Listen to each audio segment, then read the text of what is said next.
What the fuck is going on, everybody? My name is Nick Bockless. This is the WTF show, Winning the Flex. Very honored to have a special guest with us today, co-host of the Fantasy Sanctuary, one third of everyone's favorite Typhel Tower. He's a great Twitter follower. His takes are good. His hair is even better. Unfortunately, we don't get to see that today, but we do got EmoCowboy in the building. What's up, man? What's up? Yeah, it's been a busy week, so uh sorry. Yeah, it's been a busy week, so obviously hat for the lazy hair. Maybe next week if I have an easier work week, we'll do a little bit more. But it's good, man. How things over here on the Win the Flex channel? I was doing great, man. Same here. Been extremely busy the last few weeks with work and a lot of other stuff, but we vibing. We've been doing a lot of drafts lately, trying to pump all these time box tournaments out. Just saw Yeah. Underdog dropped the Bulldog about like 20, 30 minutes ago. Hell yeah. Yeah, I mean, yeah, it's a busy season for everybody. It's hard to keep up with all these contests and Yeah, get all the work done that I want to get. So, or wanna need to. Uh, yeah. It's so yesterday was pretty crazy on Twitter. We got some Rishi Rice news. We got Mike Williams retiring, which actually is not that big of a deal to me. mhm. But just quick side story. One of my homies, he texted me a few days ago that he did like 1,000 drafts on Underdog already. Put like 15K already, just pumping these tournaments. Jesus, maxing everything sounds like. He maxed BBM, the big board, the puppies. Oh, he maxed BBM already. Yeah, he's crazy, man. He maxed BBM, Sicko. I think, the first month. But Jesus. then I get a text yesterday. I got a text yesterday for him where he sends a screenshot and it's Mike Williams, 51% drafted, $4,500 entry fee. And then he follows it up saying, I've decided I'm done doing BBM tournaments for the rest of the year. So, I mean, um, yeah, Shout out. yeah. A lot of people weren't hurt by that, but obviously he was. But side note, how's everything going with you, Emo? How was Typhel Tower yesterday? I wasn't able to catch the stream. It was good. I think we had a really solid show. We actually had some solid teams that didn't completely fall apart. Thank Christ. That seems to be the ongoing bit is that we give the people entertainment and we build dog shit paying the rake teams. So luckily, I think we had a couple of solid ass BBMs. It was a good show, fun show. I think we're really hitting our stride. I think people like. It's hard to please everybody, but I think we're finally hitting that stride of like busting each other's chops, being a little toxic, but being fun and fun spirited, not getting too heated, zig and zag type of thing, and it was good. It's going well. We broke through 300 subs, so trying to just keep that rolling. Hopefully, we can get to 500 before the season starts, so we can give some really fun in season members only content because I think we've got some fun ideas cooking up. So it's been good. Well, I love to hear that. I love it. I think it's one of the best channels that we have in the I best ball appreciate that. community. It's a change up, right? Like I do like a lot of streamers out there, but sometimes it gets redundant, kind of watching the similar thing. So Yeah, Top of Tower, I feel like brings some flavor, some edge, which I think is needed. And also, guys, the links for Type of Tower, Emo's Twitter, and also co-host. He's also co-host of Fantasy Sanctuary. So give him a follow. Give him a sub. They're doing great work. Can't wait to see you guys get to 500 real soon. appreciate that. Yeah, Of man. course, of course, Yeah, man. we got it. Yeah, that's the thing. Got to do a little something different in the streets. So much saturation. It's cool to see best ball on all the time, but that just means even more important to do something different. Yeah, yeah. You bring the personality out. I feel like a lot of people, including myself, just this is my first year making context streaming. I don't have a plan for it. I'm just doing it for fun right now. But I feel like you kind of find your way early on to try to see like, just lay your personality out, but at the same time, you're learning lessons, you're figuring it out. Oh no, absolutely. You gotta. I mean, it's like anything you create. You find your voice, you find your rhythm, and then you go forward. But ready to rip a draft?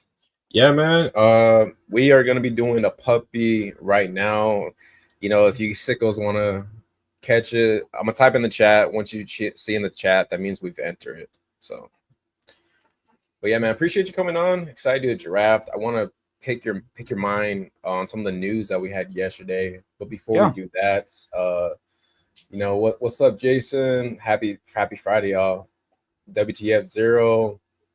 Once. Maybe next time, T Clark. Yo, what's up, Kevin? Yo, what's up, guys? Sean, Hartman, Zero, Best Ball. Yeah. Welcome in everybody. GMs.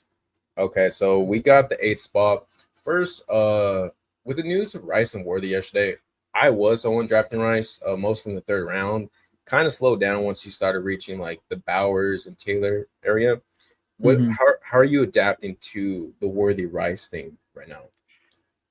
Yeah. So I mean, like, said it last night on stream, but I know not everybody got that. Yeah, essentially, like the TLDR is, I was also pretty heavy Rice. I thought he was a very good third round pick, considering the two pieces of information we had, which was a health wise, he was looking way ahead of schedule and very good, which seemed to go along with his athletic profile and his age and the stuff he does on the field.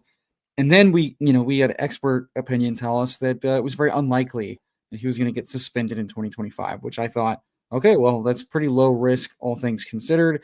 As things happen, what we expected to happen did not happen. He did get suspended, or he's likely to be suspended now that the court case is wrapping up. So all in all, and I'm very good with Puka here. Yeah. Okay. Um, I still think it's insane you can get Gibbs at 7. That's got to be fun. So I just think like I was getting him a little bit in the second, but Hmm. I was still probably taking Lad and Bowers ahead of him, unless I was trying to like build out, um, early wide receiver stuff. So all in all, it sucks, but he's not dead. He didn't die. He's Of course not. No. max out 8 weeks, which would be really, really bad for an early pick, but could be as little as 4 games, which is not a death sentence. So, and at the end of the day, missing early season is the least important for most of these contests that we're playing that pay out, week 17. Um, so, I'm not taking him probably within like the top 55 or so, because there's the downside that he misses more than 4 games, 6 to 8. That's kind of tough. Um, and we know the market will likely double count. He'll probably he'll fall slowly. And then if we get the confirmation of 4 more games, he might fall a little bit more before going back up. So I think in time box contests, if you want to take shots in like the 5th or 6th, sure, fine. I think his health stuff and his role in the offense can give you that. I think it's a nice time to buy Worthy, Mhm. and keep it rolling because he's likely to rise. And there's more of a love Lad or AJ Brown here, if you Yeah. have a lean for either one. I love both. We'll do a little lad build. Still Lad, Both are the yeah. same. Herbert's been falling, and we saw his ceiling as a rusher kind of get unlocked. And all the speak from from Greg Roman and Harbs is that now that his foot's all healed up, that he should get Yeah. back to running and stuff. But yeah, I think buy Worthy because it sounds like the little sliver of shining hope is that it sounds like Rice should be able to participate in training camp and preseason. So, and if it's like a 4 game, 5 game suspension, they can install him in the offense, but then plan to, just get by with Royals, Juju, whomever playing his role early in the season, and then just put him back in there. So I think that's a slightly good thing. It's not like he's gonna be away from the facility, but I think it's good for Worthy to try to like pick up where he left off and them to even try to, feed the offense more through him early on. So I think range of outcomes to the downside got a little bit worse for Rice, upside got a little bit better for Worthy. But um, outside of that, I'm not reacting too much. I don't think this matters for Hollywood for like late season at all. If anything, this just makes me like I was pretty light on Mahomes. Hmm. Mahomes should probably fall just a little bit, just because like his nut run out again is in question given how all the pieces fit together. Um, but I'd say I'm ready to buy dip on everything, but obviously with the bags I have, it's time to just like take my medicine and wait and see where the chips fall. Yeah, no, I agree with all of that. We are coming on a clock right now. We could do JSN. I like pulling up these quarterbacks and RBs 2 year. I'm good with Yeah, Lamar if you want to yeah. do QB. Yeah, I've been seeing the lead quarterbacks kind of go earlier or being yeah, pulled up more in the mid. Um, Man, there's a lot to unpack there. I think for Rice, I'm not touching him right now because I've seen him still go in like the third round, which his ADP is going to take a while to slowly dip, right? People are going to be like, yeah, "Oh, I get a full round discount of Rasheed yeah. Rice." Fake Let me tell value and auto drafters are going to keep this high. I mean, it's taken like what 3.5 weeks for Harvey to fall 10 spots. you. So yeah, it's going to Yeah, take a while for, especially as like people are slowly getting. I think people that click the news button, it does not say suspended yet, so they're like, oh well, whatever. It's like yeah. rolling handed down. If you don't click on that, you don't know what the fuck that means, No, and you if you don't. click it, you're like, he's not missing time though, right? So like it's your casual person doesn't fucking know. And hell, like my casual friends send me like player news like a day or two after it happens, and they're like, "Oh, did you see this?" I'm like, "I saw it the second it happened." Yeah, you're like 2 days behind me. So yeah, I'm not buying him in like these casual rooms where he's probably going to get snapped up a little bit earlier than he should. Uh, Yeah, I mean, so But he's from a health perspective, it's like you can. I'm still not out because like the playoff weeks matter the most. We've seen guys be really bad advance rate, high playoff hammer guys, and he has the upside to do that as a breakout. And you can plan for him being out the first few games. I like that's Tet here. unfortunate. Yeah, Worthy going sucks. That's going to be expected. Yeah, usually I just take Taylor. I Yeah, mean, I'm good with yeah, that. I'm cool to that. Six Yeah, five rookie seems good. yeah, top eight pick. I mean, I just think Tech could be a guy that smashes down the stretch too, like be No, receiver one. absolutely. The thing of Worthy too, like I obviously he's moved up, right? Like I'll probably be comfortable taking him ahead of Evans. I mean, he's a late third round now, right? Like he's gonna I be mean, moving like, up there. if we're being honest, like how much different of a bet is it than like JSN? JSN, you have concerns about how he's going to be used, how his target's going to shake out, the quality of the offense, the quality of the pass game, and then like it's like the same coin but a different side with Worthy. You've just got a year two guy instead of a year three guy with a little bit more stability in the quarterback, the OC, the head coach, and the offensive line. So I mean, yeah, he's squarely in the third round tier, especially for like underdog. They love their young Hmm. rookie and year two receivers. I mean, Keon Coleman still has like a top 10 round ADP after being kind of a shitty receiver because he's connected to Josh Allen and he's young. It's funny you mentioned Kenyon Coleman because I've been out of him all year, but the last few weeks I've kind of been dabbling a little more just because uh I've been kind of just I don't know, like he does feel like one where if Josh Allen does throw for like 35, 36 touchdowns again, I could just see a world where he's like this year's QJ, No, maybe, absolutely. Yeah. but not a huge fan of him or really the Bills receiving game. But Yeah, it's tough to buy into that, but at the same time, we've seen that be a really easy investment just because they have incentive as an organization to get him going. And also, I said last night, yeah, he's not my favorite guy. I don't think he doesn't have like a clean path to breaking out, but he doesn't need a clean path because he could just end up being the best of a bunch of Jags in a wide receiver mhm, room with Josh Allen. And they could pass more. He could just be much better in the second year. He could just run hot on big plays. Like it all happens. I'm smashing Travis Hunter here for Okay, I was just upside. But you know, yeah. Zay with Lamar is definitely the move. Yeah. So you want to go Flowers or Hunter? Because I'm Yeah, let's cool go with all. Flowers. Yeah. Okay. I just I'm still slamming Hunter here because I just think as far as like we're talking like upside And wins. range of outcomes too, where it's like Yeah. Hunter, man, like in the fifth feels good to me. Like in the fourth, like I was taking him in the early fourth still, but it wasn't feeling great. In the fifth, like I think it really has, some upside to do more than last year. Flowers is a young, talented receiver, but Hunter just there feels like he could smash at ADP. No, absolutely. Yeah, Yeah. yeah. I mean, like we're talking about hits matter way, way more. We're talking about the second overall pick Oh, we're in we're a Liam pissed. Cohen offense. Previously we've seen like worse guys break out, and the way that Cohen, helped Godwin and Evans, just sun run with Hmm. efficiency and quick hitting stuff seems good for the type of player that Hunter is. But Zay also looked like he was breaking out before dealing with a couple of injuries mid and late season, and he kind of just ran bad on like the same type of deep opportunity that led to Bateman in his first healthy year breaking out.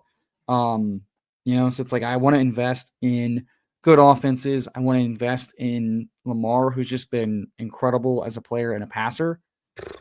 Here is a bummer of a range. I Olave is the know. talent guy.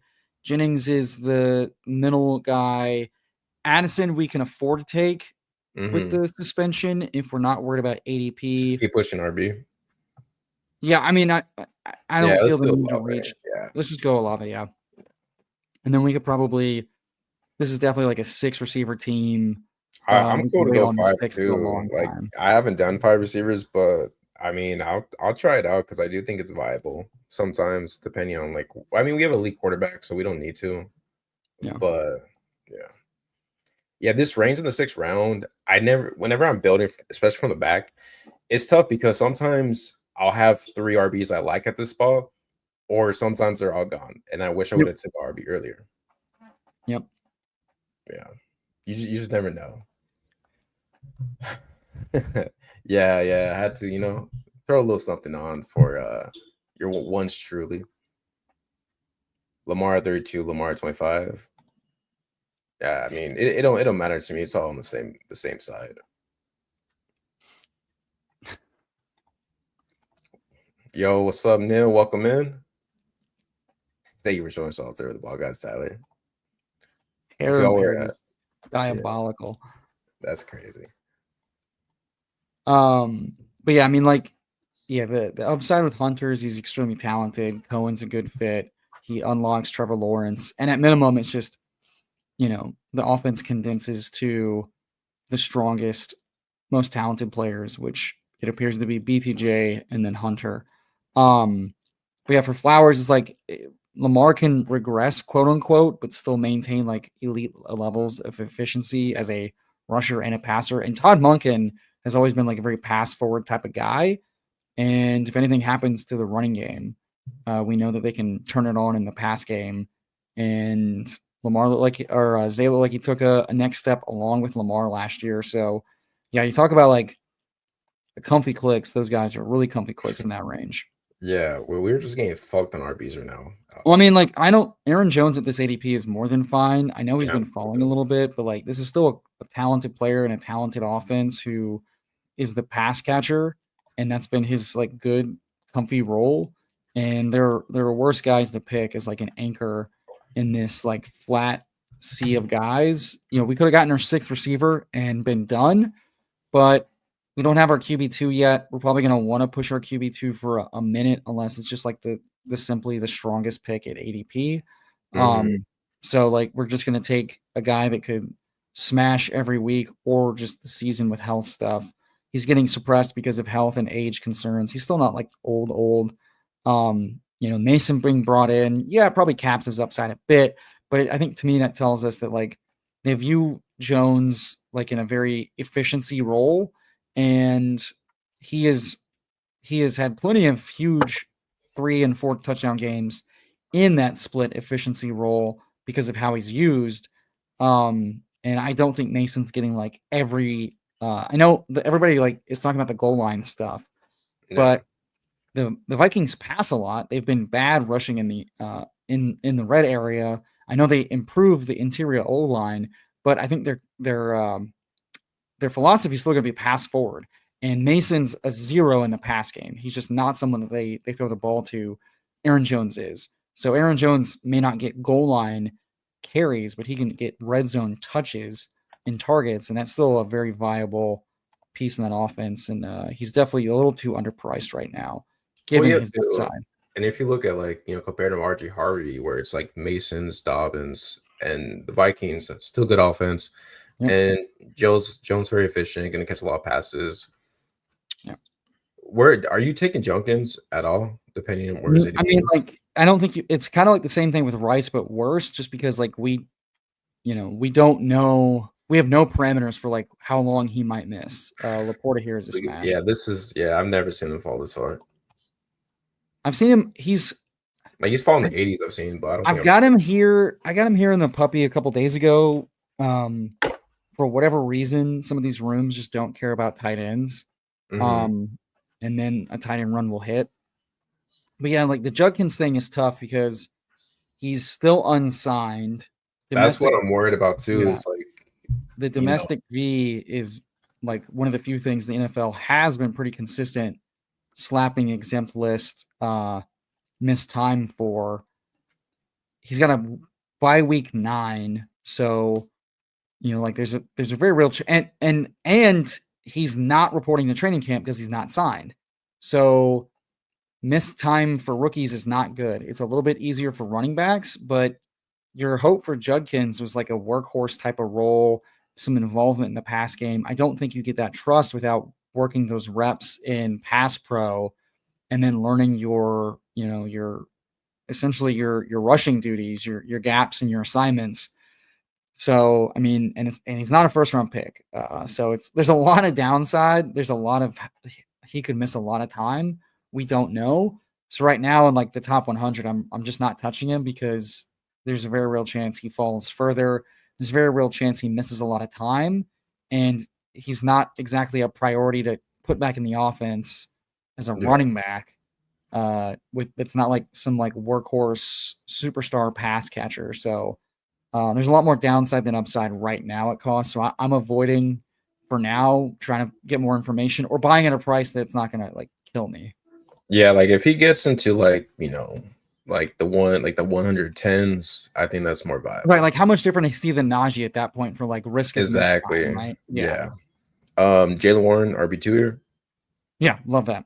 Okay. Let's go.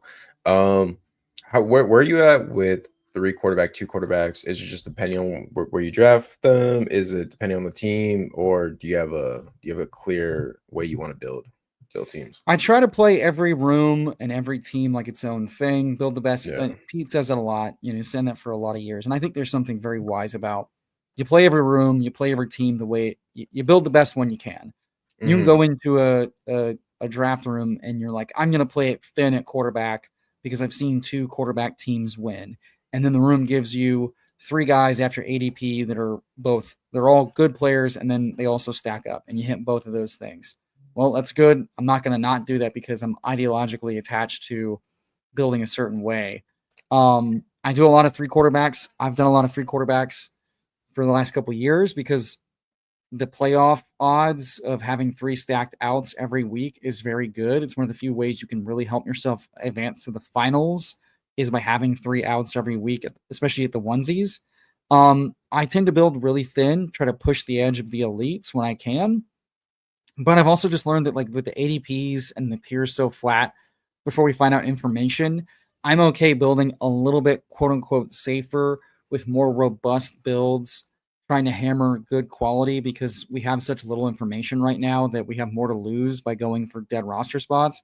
But as the season goes on and we get more information, I'll be more willing to push the edge further. Yeah. Probably get another running back here. I think Who's your favorite? Cam. I'm going to keep clicking the rookie pass catching round 4 mystery Goal box line back until like it's one or him or Tracy or both that end up mattering. And right now, I think both are very fine clicks. And if we get any sort of inkling on who is further along than the other, I'm good with it. Hmm. They both have red flags in their profile. If either one ends up hitting, I have a lot more Cam than Tracy, just because like Cam goes in a range where it's very easy for me to say, "Fuck it, let's grab him," and he's the rookie. But I mean, either guy could end up mattering because like the team's not very good. They have a tough schedule to start. They have every reason to kind of show out and just make it work. But yeah, Cam at least has the comments about him were pretty promising about how they see him and view him. Tracy having the fumbling problem and being the fifth round guy who was good, not great. Those things all open up for a Bucky esque type of bet, except with probably a worse pass catcher but a better rusher in Tracy than Rashad White. Yeah, that's a great point. I mean, I think the Giants are gonna be a better team than last year. So maybe Russell Wilson's just good start the year, or if he's not, maybe Jackson Dart's good, and the offense is more efficient. You can see in my rankings here though too. It's like how I'm playing it, where I have like just all the quarterbacks and the kind of tight ends in one tier. Because once we get to the hundreds, I don't really care about ADP. I just take my quarterbacks. If I need stacks, I'll go No, three totally in a fair. row Yeah. here. It helps differentiate because sometimes I'm just like I don't want to take any of these players, so I just reach like 15, 16 picks for a quarterback. And but for like quarterback, that's totally fair because I mean the Sims and the data would tell you that stacking your quarterback is more meaningful than anything else. Yeah. And the position scores more than any other position on the app, so it's very fair.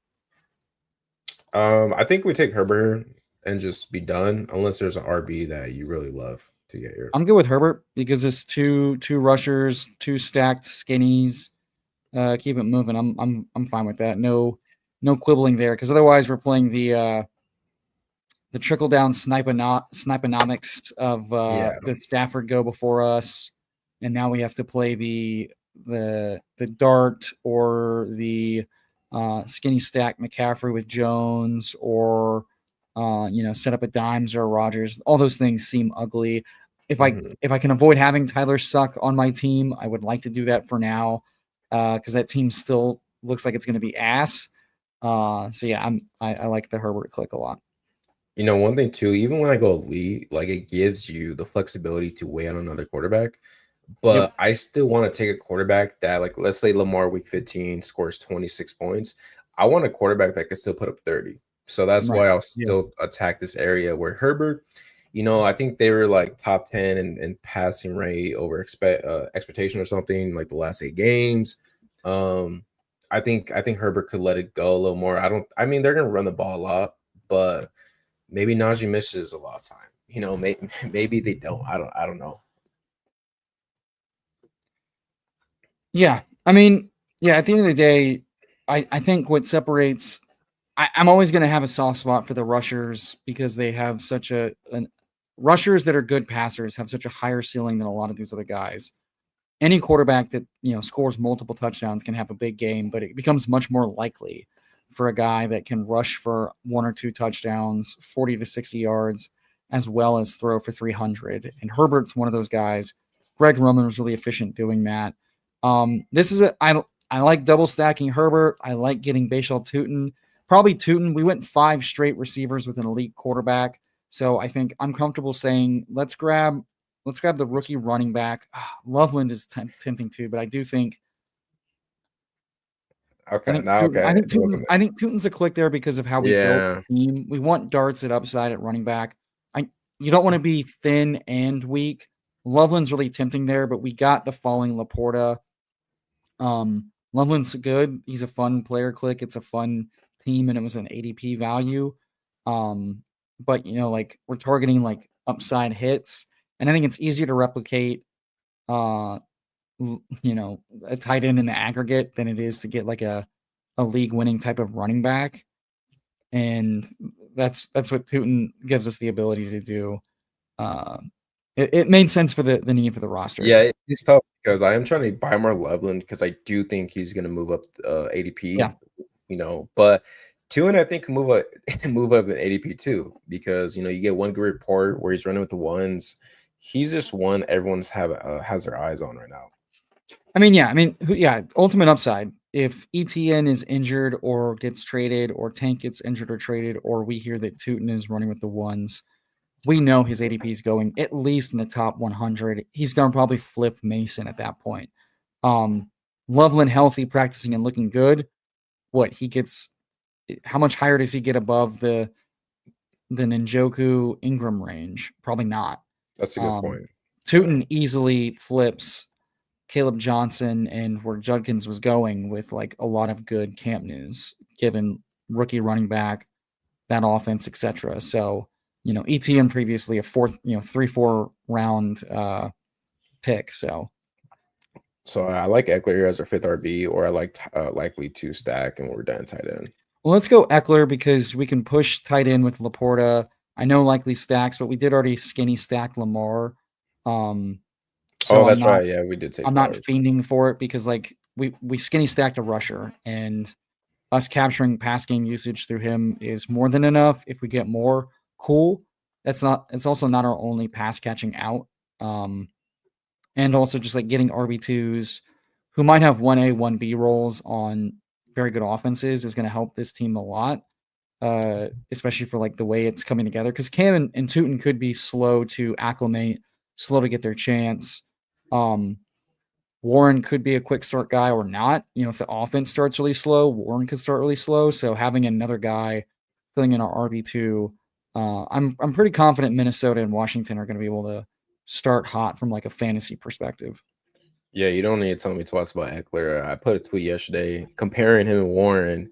Got mixed results where I like both. I think both, if you're doing 0 RB builds, are just Absolutely. prime candidates. Like you said, Jones, Warren, Eckler gives you like a decent floor. Gonna catch a lot of passes, and then Cam Scatterboo, Tootin, I think, are two fun rookies that have mystery box upside. Yep. All right. Well, pass catching is always going to be awesome, and then those guys are way more involved in the red zone and the green area than they're given credit for, and that just lends itself to more touchdowns. Did Samson go already? He just went. I was going to say that was the click, and you could arguably say Samson over Eckler just given the range of outcomes, and maybe that was true. Something to think about. Yeah. Do you want to take another RB Tank and just bet on backfield? Jalen Wright, Roshan. Let's go Roche and just divvy up our bets. Let's target the Chicago offense a little bit. It's valid to handcuff in the Jacksonville backfield, but I prefer to just try to get both backfields right on a roster like this. Or just opening up. What are the odds that Tootin and Tank are both hitting my lineup, and I'm not outside of the advancing spot in any given week? It's a lot easier to say, well, what if Tootin and Roshan both hit both weeks? It's far more likely given that bet. So hey, all we need is one news for Roshan. Just one. Like I scoured for sure. Yeah, I think we probably should have. Yeah, the Samson in the 150. Samson should probably going in like the 130s right now if things are that bearish on. If Junkins, okay, let's say Junkins just doesn't play this year. Samson and Ford, like Samson probably jumps up to, I mean, easily what the ETN, Tyrone, Tracy. Easily. Ford's gonna jump up, probably. I don't even know, man. I think I would just focus more on Samson. But if he goes, I don't know. That Browns backfield is so puzzling right now. Yeah. And to some people's point, talking about like the Jacksonville backfield. Yes, that said, or comparing it to the Tampa backfield. Tampa's O-line was like top 6 in the league. They like sun runned with touchdowns and scoring, and that allowed, and they had a really bad defense. We're projecting a lot if we think 2 running backs are going to definitely be viable for Jacksonville, considering they have a much worse O-line, a more unproven quarterback from like a consistency ceiling standpoint. I don't disagree. Like I said, like you take those 2 shots. Yeah. They could very well be very high pace and high efficiency, but I think it's a little bit too weighted to the downside. If you can vary your bets, vary it. But like we get him falling here, I'm okay with a 2-7-6-3 build. Do you see the Jaden Blue blurb? I did. So does Miles Sanders we haven't gotten to training camp yet, and no, let's go Tank because because I am trading this back for a little bit. Like it's I don't know if it's a good comp, but like remember the Miami Dolphins 2 years ago, Tulin Yeah. Yeah. Wilson and who was the other guy? Mostert. Yeah. That's how I'm trading a little bit. Obviously, I think Dolphins were just like they were just a better team, but I'm kind of treating like that. The Jaden Blue, man, I'm getting fucked, bro. I have 18% Rishi Rice, right? Okay. All right. Not RIP, it's annoying. Jaden Blue, 18% as well, RIP. What okay, it's way too premature, but it's just stack on stack of bad news cycle right now. Yeah, I mean, that said, though, like, you listen to the quote, and it was more about, like, he's not been around the team as much, so the team's not sure if he's bullshitting or not about taking part in practice. But, like, training camp hasn't started yet, and we're gonna know who these guys are, and the teams are gonna know who these guys are when they get in on the on the field and they're in the facility every day. Uh, is it great? No. Was that like have lazy players been good for fantasy before? Yeah. uh, they don't have to live and breathe football to be really good players. So Yeah. it's not great. Yeah, I think Zach Ertz is an easy click here. Come on, baby. Little Eckler correlation, and we have an open need at tight end. As far as touchdowns go, he's one of the guys that could get 2 touchdowns any week. Yeah, it's not great news, but it's also like I'm not gonna. He probably drops 2 rounds. That's fine. I didn't love his price. His price wasn't like a hindrance, but him falling to closer to like the Kamani Vidal, like 160s is probably like 150s, 160s is fair. Mhm. And then at that point, you just play the news because he is explosive. He's a weird tweener. Ultimately, the guy like Sanders is still not a good running back. He was fine to bad last year in his opportunity. Javante was bad with his opportunity, got worse as the season went along, had a top 5 O line. So Jaden with his juice could still work, still make something happen. But they could also just decide that all these guys kind of suck, nobody really works, and they trade for a guy. Yeah, I was So gonna say, what are the chances that they do end up trading for someone, or maybe there's a running back that gets cut that we're not expecting, and they sign with the Cowboys? I mean, I'd say the chances are there. I don't know how high they are, just because the Cowboys have proven to be a really stubborn organization when it comes to like. I mean, they rode Zeke, the dust husk of Zeke and Rico not getting more than 50% of like snaps and touches for like what 10 weeks. They're very Yeah. stubborn and they don't care. I think all along I've kind of been playing the Cowboys as a team that has such a poor running game and a questionable O line that they just have to be a high pass efficiency, high pass volume team. And so far that's still my lean, all things considered. Yeah, man. I was gonna say, so are we done at 7 RBs in this room? No, In this absolutely. I think we hammered it with the right type of guys and right take two kind of more receivers. quantity. 263, 2763 is probably an easy way to build this. Who's your favorite late round receivers? Yeah, We took Puka. Let's take Ray Ray and figure it out. who the hell's Ray Ray? Oh, I don't. That's okay. Yeah, yeah. I We're don't gonna even think go. I had him ranked. Let me see. That's okay. We can still take Ray Ray next pick. We don't have to. I think a third tight end probably makes Yeah. more sense for this team. It was just for like he's the third receiver on a offense we think is going to be good to great. He's the third receiver with no competition. If Pitts gets relegated, um, there's less competition for target earners. He was good to fine, and we're just avoiding zeros and we're just chasing like correlation. But we end up getting Coker, which is a little bit of a Carolina bet correlation.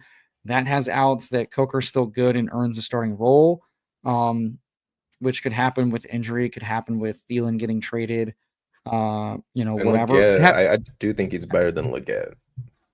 I do too. I just worry that Leggett still gets an opportunity if he's Like, healthy to yeah. like get his run. And it sounds like Leggett has his role, and it's a different role than what Coker plays. It's like the Mecole Hardman like gadget explosive yak guy, while you know while everybody else runs more routes. I just worry about like with the, bringing in Hunter with all this like coach speak. If Thielen doesn't leave, it can be jam packed, and you worry Hmm. about like the odds to make it out. And we've seen guys like Coker come and go before.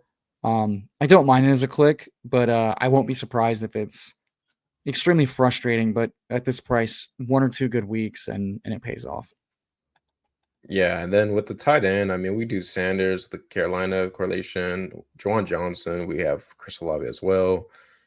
Um, I don't really see much here, man, unless you see something I different. click a lot of Juwan and Higby, so those guys stack up with what we have. I really don't care.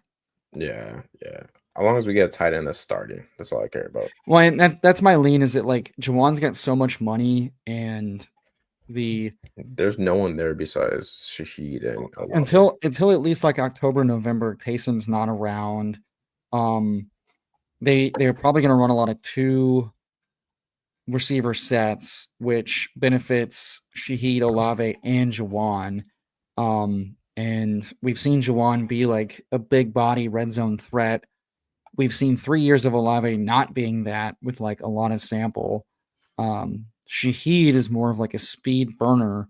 So there's a chance that in this Kelmore offense, Juwan is just their big body red zone guy, and he's competing for targets in the high value areas between Olave and Shaheed with motion and stuff. I see a way where it's an easy touchdown hunt. It's a good team. Came together well Yeah, I don't really do too much like zero RB because I am kind of waiting for more news to cycle in. for sure. But I like this team a lot. I think we crushed it. 2763. We have Lamar, Herbert. So this quarterback room, a lot of fun. And I feel like we targeted the right RB targets for this room. We took Hmm. 7. Jones, Warren, Cam Scatterboot, 2, and Eckler, Rashawn, Tank Bisbee. We could have like 5 zeros, or we could have like 6, 7 guys all producing. Yeah. Puka, Lad, Tet, Zay, Chris Olave, Coker. I mean, come on, this is just a beautiful receiver room. And then we got a pretty good follower on Sam Laporta, Ertz, Juwan Johnson. Yeah, it's a fun team. Yeah. Tried to get as many good teams and good players on good teams as we can. And that is one, I think that's a good note that you mentioned is like when I do build zero RB without a ton of info, I lean more like quantity. Hmm. I'm going to be more tempted to do like 5 or 6 zero RB teams whenever I have more clear information on roles, depth chart, etc., and especially injuries. Um, that and when I say injuries, not just to players, but like also like right now we don't know. For instance, Tampa Bay, is Wirfs going to miss only the first 4 games, or is he going to miss 9 to 10 games? A lot of people are quoting 4 weeks, but it's like, well, that's just what we know right now. Is he's likely to start the season on PUP? I read the whole article though, and his return to play is as little as 3 months and as many as 5 months. So Yeah, like as we get closer to the season, we're going to know which like last year, the Rams O line went into week 1 missing 4 starters. That was already gonna even before the Puka injury, that was gonna already affect how good the offense could be for fantasy, uh, scoring and sustaining drives on a week in, week out basis. And they got to a really bumpy start, all things considered. So, and then as they got healthier, they become a stronger offense.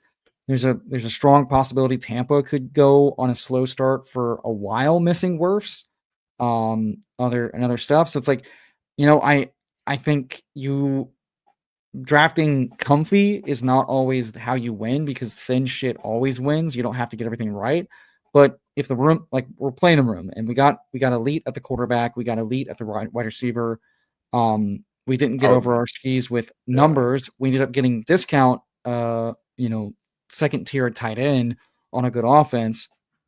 And again, like Detroit guys might be falling a bit because of the speaking of like health news, they have a retirement of one of their O linemen, and now 2 of their other O linemen are starting out camp on the camp pup list. So we don't know. Will the Lions get off to a slow start with a new OC and maybe a banged up O line? So it's like, so in those cases, building like this maybe makes sense because we're kind of padding for slow ramp up of the offense or missed time of some key guys that could lead to slow starts. and like maybe the Lions, the Rams are hoping to get their O line guys back. So we pad that with some really talented guys on offenses that look really healthy right now. Elsewhere, like your Zach Ertz's and the Chargers, and you just hope to hit it all right. But I think quantity at running back, and then it's not just quantity, right? It's types of guys we're playing for. I think Jones is undervalued. I think Warren is a undervalued target at 104, given his pass catching and rushing upside, especially with Rodgers. Like they're not going to pass as much as we'd like, but with Rodgers, probably way more than not. And then we got the rookie guys, we got the undervalued RB2 and Eckler, the dart shot that Roshan just has a bigger role in the offense than we think. And so far from OTA comments, it sounds like he's kind of running in with the ones, catching passes from Caleb. So yeah, I mean, this is how I like to build is play the room, and once I know how the structure is kind of turning it, really weaponizing. Okay, I can punt receiver for a lot longer because I'm really set on it, and hammer out the positions of need, knowing that like running back on this platform is going to be much more important than tight end, because ultimately tight end just comes down to who scores 100 yards or 2 touchdowns any given week, whereas the running backs, it's a lot easier of a mix and match. Yeah, you said a lot of good things there. I think one thing you touched on is like you want to take good player and the good offenses. That's just one. I mean, it sounds simple, but obviously, if you do attack players that are scoring a lot more points, they're going to score more fantasy points. I think we did a really good job with that. We got good value, and this is an RB team. Like I said, it's going to be either 12th place or first place. So we'll see. It, If it's 12th place, then Lamar died. yeah. or just A lot of bad shit would have to happen, but I do like this team a lot. Gonna put a name to it right now, but emo man, I truly appreciate you coming on. Honestly, huge fan. Tell the people anything that you got to plug in or what's going on for you this next week. No, man, thanks for having me on, man. I like coming on and hanging and talking with y'all. Appreciate you and everyone else that is getting their start streaming. It's fun to see the space grow. I think more content is good for just people engaging with it, people engaging with discussion and the enjoyment factor of it. And it's also fun for more people to find out like what the grind of streaming this stuff and creating content feels like. Because it is a different beast, but It is it's different beast for sure. cool to talk with folks and get different stuff. And I definitely build different with guests on my teams than I do by myself. And I think that's a good thing more than it's a bad thing. Because for me, I'm a volume drafter. I've done like 350 drafts so far. So for me, I get take locked. I get stuck in certain ways of building. So when I have someone to challenge that, or I see their point of view, it kind of makes me think like, okay, I'm missing something, and I'm able to reevaluate my priors. Yeah, I mean, like that's the thing. A lot of people appreciate that, Jared. Yeah, like a lot of it really is trying not to get over your skis. Especially, I'm also a volume drafter, and I think the hard thing to do is you want to keep your finger on the pulse of ADP, but it's hard to do that taking a break that lets you come back fresher about why are we taking these guys or we're taking them. Like having time to think through why players are priced like they are, who are the good prices, who are the thin or fragile prices, who are who look like maybe trap plays, and then re-questioning that every time the price changes, every time information changes. Yeah. And we're not really good at processing all of that in a really in-depth, consistent way. I know I'm certainly not. I tend to count things that confirm my bias. I double points that, and then things that don't confirm my bias, I kind of just sweep under the rug. So it's like it's a hard balance to keep your pulse on the ADP, keep your pulse on the rooms and the behaviors of drafters, as well as what's going on, information that matters. While also not creating the same types of teams, not targeting the same players in the same ranges all the time, because I think a lot of us have felt that the last few years where like you were right on a player, but because of an injury or just a down week, you weren't rewarded for it. And diversity is not just taking different players all the time, not just taking all the players you don't take on one team, but mixing up what's going on. And like for instance, I wasn't the biggest worthy drafter in the third round But as he fell to like, the late 40s, 4 or 5 turn, I'm ending up with a lot because I think it's a much different price bet and it's a very fine click to make. So yeah, Hmm. I might have double the rice I have that worthy, but I think ultimately if their prices end up swapping and rice is going in the fifth for a majority of the contest and worthy's going in the third, I have the same combo. Does it matter? Um, but I made sure to get the other guy cheaper as he was rising, so that kind of balances out things. Kind of similar with like Debo. I wasn't taking a ton of Debo, but the Debo I do have is like 8 to 10 picks after ADP in a different tier of guys, and it's allowed me to get a little bit more unique combos that way. So maintaining flexibility is tough when you're hammering stuff all the time. So yeah, it's I think that's part of the I think that's a good thing about people that don't make content but that engage with content Yeah. is that if you act like they're your drafting partner and allowing them to kind of not going into streams telling them how to draft or telling them who to target, but like engaging in good faith because like we're gonna be wrong about so much. I mean, my favorite thing to say on Typhel Tower with my co-host is Best Ball Resurrection is gonna drop in the third week of the NFL season and we're gonna be like, all these guys suck after round 4. We are so fucked. Who are we taking? Who cares? Raheem Mostert Man. is going in. Like famously, Raheem was going in like what the in the fourth and third round after Oh, it his was like terrible. Yeah. insane start. Yeah. So it's like I always think about how Best Ball Resurrection humbles me, and then the guys I thought I hammered really well that die on the vine week 8, week 9, week 10, Mm. Tajay Spears, and nothing all season long. And then he's your playoff hammer for like 3 weeks. So yeah, Jaden Reed has that huge blow up game against the Eagles, gets banged up. Um, so I think it's good to just be flexible. The market's really good, but we have a lot of flat information right now, so it's gonna be wrong in plenty of places. And even as we get more information, we're gonna be wrong on just like how the offense. I mean, the market was wrong that the Chargers wouldn't throw the ball a lot last year. They threw the ball a lot because their running back sucked. That sounds a lot like the Cowboys this year. So there are patterns we can match, there are lessons we can learn, but ultimately it's going to be a lot of variance. So, I'm reminding myself this time of year to not get too over my skis on previous information, previous biases, and even certainty about information. I mean, I burned Hmm. myself being Yeah. so certain that the Rice suspension was not likely this year when that risk until that risk is accepted and gone. I work in the risk world a little bit in my real life uh, career, and we say that until the risk is accepted, the risk is unknown and it's Mm. unrealized. And so it's one of those things where like we don't. It's easy to hand wave risk, but ultimately we've got to play the best we can with the information we have. But part of that's also being humble about the certainty of it. That's not fun to like say or think about, but it's a good way to remind ourselves that um, just be flexible with what the room gives you and what the information you're getting out. But dude, thank you for having me on, man. This is sorry for the soliloquy, but it's always fun to get off my chest that it's a fun, good game, but it also is a humbling game. So be mindful of how you're building and how you're doing, especially for the volume drafter bros, because ultimately, just like the stock market, you only need like 2 or 3 really big hits to realize an edge, and the hits are going to like hurt your ego, but ultimately it doesn't matter as much as the hits. So just mind for the hits and don't worry about the misses too much because BBM4 won it with a 6th round Alexander Madison, the biggest trap play on the board. We all agreed you didn't need to Yeah. take, Yeah. and he still won $3 million with that 6th round dumpster. So you don't Yeah. have to And be.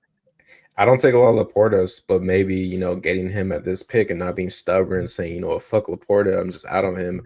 Maybe we win the puppy because, it's like we got him at a better price than usual. It's So, true. Yeah, yeah, but man, no, Emo, bro. I could let you talk all day, but I know you got to go. Take care of what you got to take care of. And, appreciate you coming on and hopefully get you back on soon. absolutely, brother. Keep on rocking. Win the flex. What the fuck, everybody? Have a great weekend. Thanks for having me on, brother. Yes, It's been sir, a man. blast. Have a good day, man. The Peace. same, brother. Ah, what a stream. I'm still gonna stream, guys. Still gonna do some puppies. Um, Shout out EmoCowboy, bro. Appreciate him coming on. Love that dude. Love that dude. Love the content. Gonna be bringing someone else on actually right now. Give me a sec, guys. Who's ready to draft? Is anyone else doing any drafts? Some puppies? Anyone doing any bulldogs yet?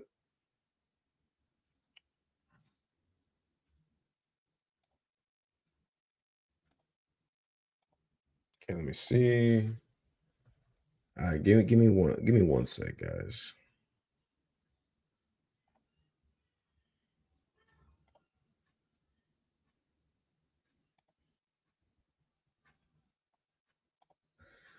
Are we doing the bulldog tonight? Badge Bros. Yo, what's the outfit with Badge Bros? I've seen the contest. I haven't done any yet. I know it's 6-man drafts, which seems like a lot of fun and very chaotic. Maybe we'll do one right now, actually.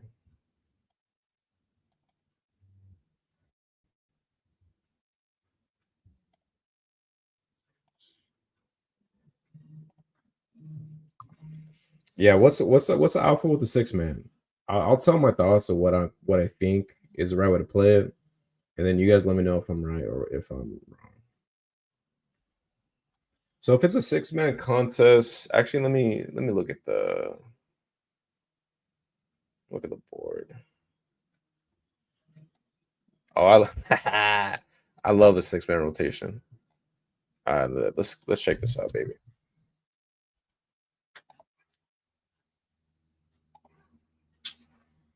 So we have the Bass Bros Brawl 6-man giraffes. Okay. So everything's the same, right? 18 rounds. You start one quarterback, two RBs, three receivers, one flex, 10 bench, one tight end. So this is kind of my thought process.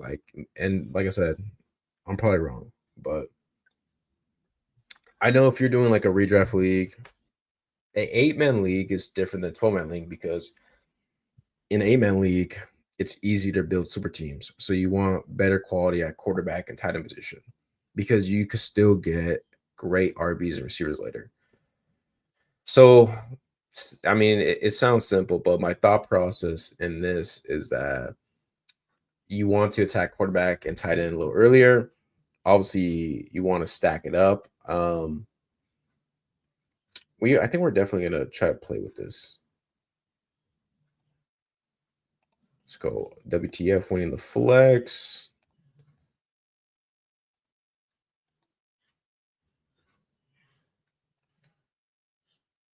Yeah, I did notice that. Yeah, I was checking it out where it's like it doesn't say pick 'em no more.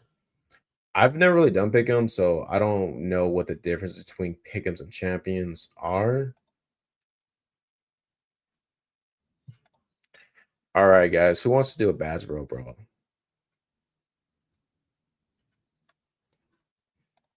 I'm not entering yet, but this is what we're gonna do. On the fly, we're gonna be doing a badge bro brawl. Once you see it in the chat, that means I joined. I'm gonna count down two. Once you hear me say one, I've already entered, okay? 10, 9, 8, 7, 6, 5, 4, 3, 2, 1. Five more people. We need five more people if anybody wants to get into a badge bro.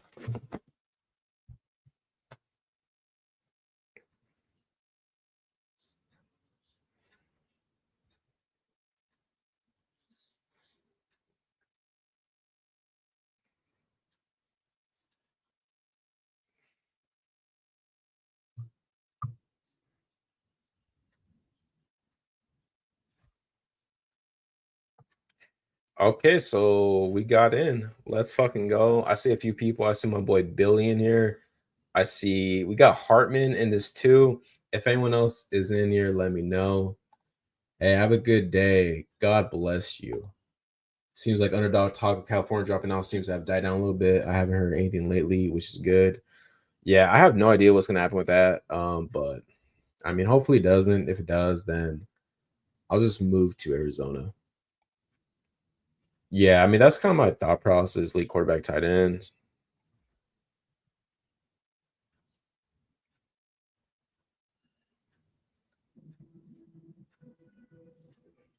All right, shit. Oh, I thought okay. All right, let's go, baby. Let's get it. WTF Fantasy Football Garage in the house. Let's go. I'm sweating my balls off right now. It's hot as hell. All right, so how are we building this, guys? I mean, you want the best of each position. I think it's easier to get projectable volume at RB than it is receiver later. So we are gonna go CD Lamb right here. First Bads Bros of the year, actually ever. I don't think I've done this contest before, so very excited.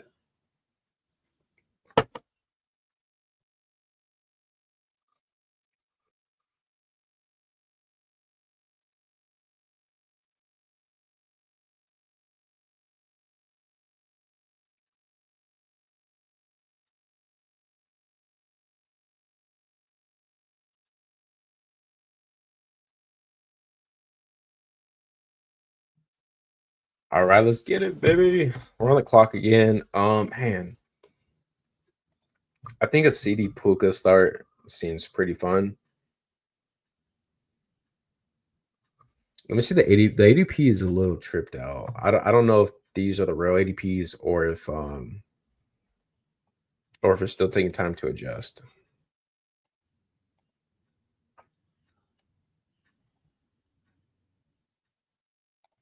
Move to Vegas? You don't gotta tell me.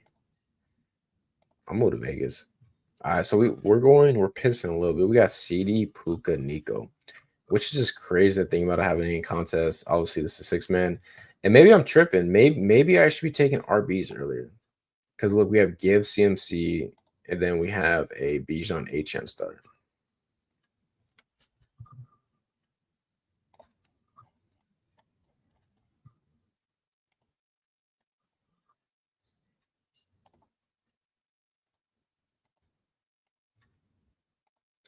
It's almost like so you like you get two teams at different spots on the board. Yeah, receiver is deep. That is a good point. Interesting point.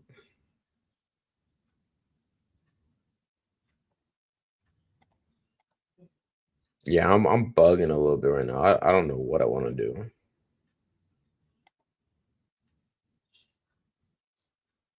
I guess we'll take Josh Jacobs just because I think he's a good RB1 to have, projected to get over 300 touches, good offense. He makes sense right there.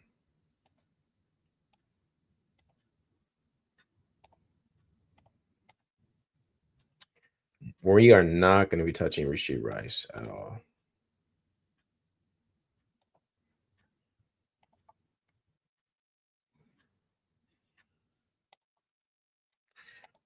But we will be getting Jaden Daniels. Love Jaden Daniels, quarterback 1. Yeah, that's why I had to take Daniels right there, just because I want the best quarterback.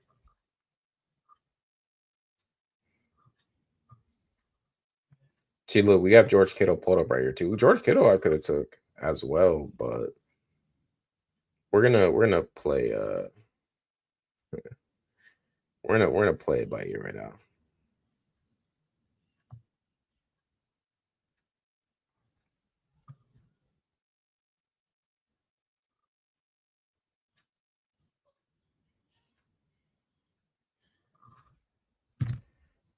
See, we got the quarterbacks running. See, I'd rather be the first one to take a quarterback, which we make a little quarterback run, and then we still got Chase Brown falling to us, guys.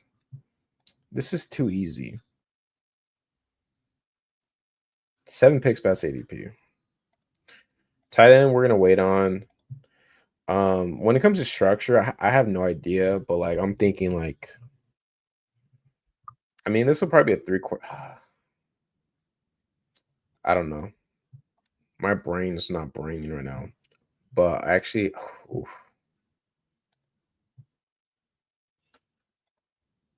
Okay, so Adam goes. I was thinking about Adams. We'll go Mary Hampton right here. You can build so many different combos. Yeah, like I think this is like what it gives you the ability to is you could freely build out any stack you want, any combo you want. You could take 4 quarterbacks and be able to build the 4 quarterbacks out. You could play week 15, 16, 17. Like it just gives you so much flexibility to do what you want. Interesting move by the turn to take. Guys, we had a special guest on EmoCowboy. Love that dude. Great guy. And we know we are fortunate to be joined by another guy. He's not a cowboy, and I don't believe he's emo, but he's very sus. And what's up, man?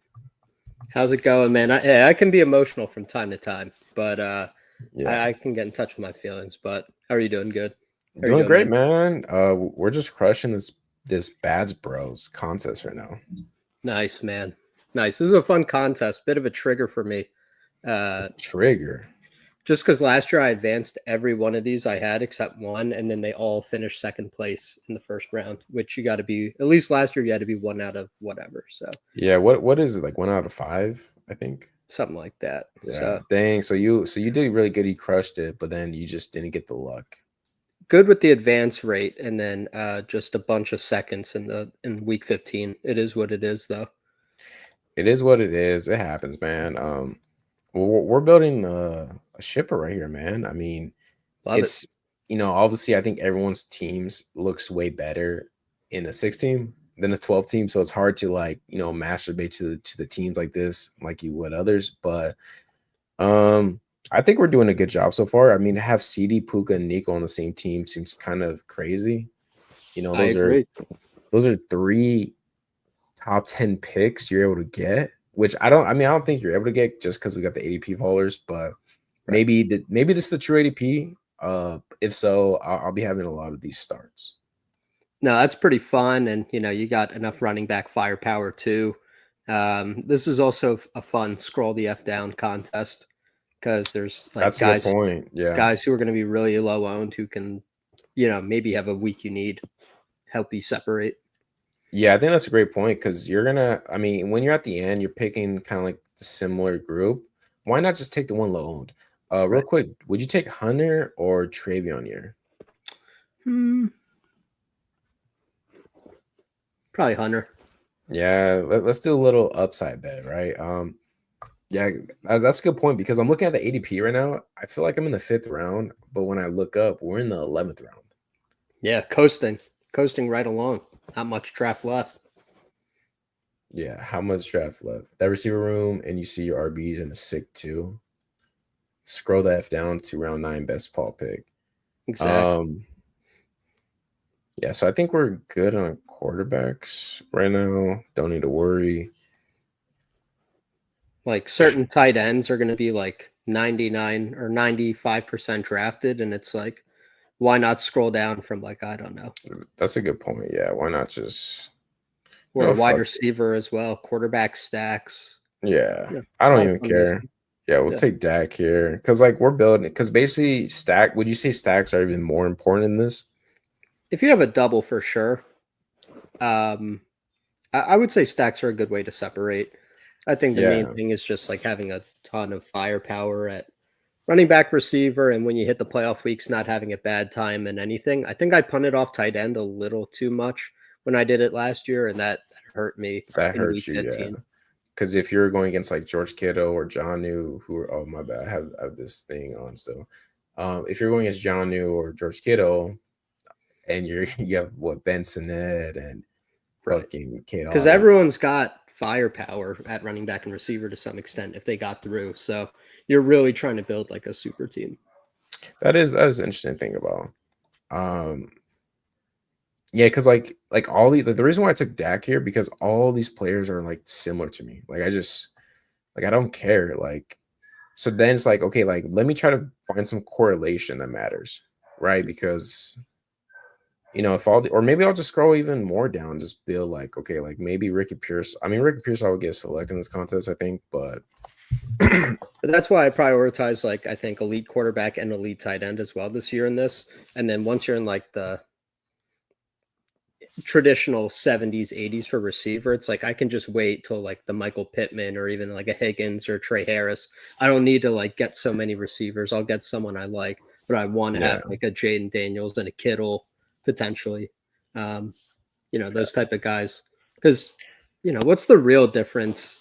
There's not such a crazy difference between like a Josh Downs and like a Trey Harris if he hits, or a Jaden Higgins if he hits, or even a Bateman or a Shaheed in the right week. So, but Kittle and Daniels will bring you home. That's a great point. Like I think in this contest, obviously I want to prioritize elite quarterback tight end, but if not, I'll just wait and take low-owned tight ends that people aren't taking. Right. So we got next pick. Does Travis Kelce move the needle for you more now that Rashee Rice is going to get suspended? I am interested to hear your thoughts on the whole situation.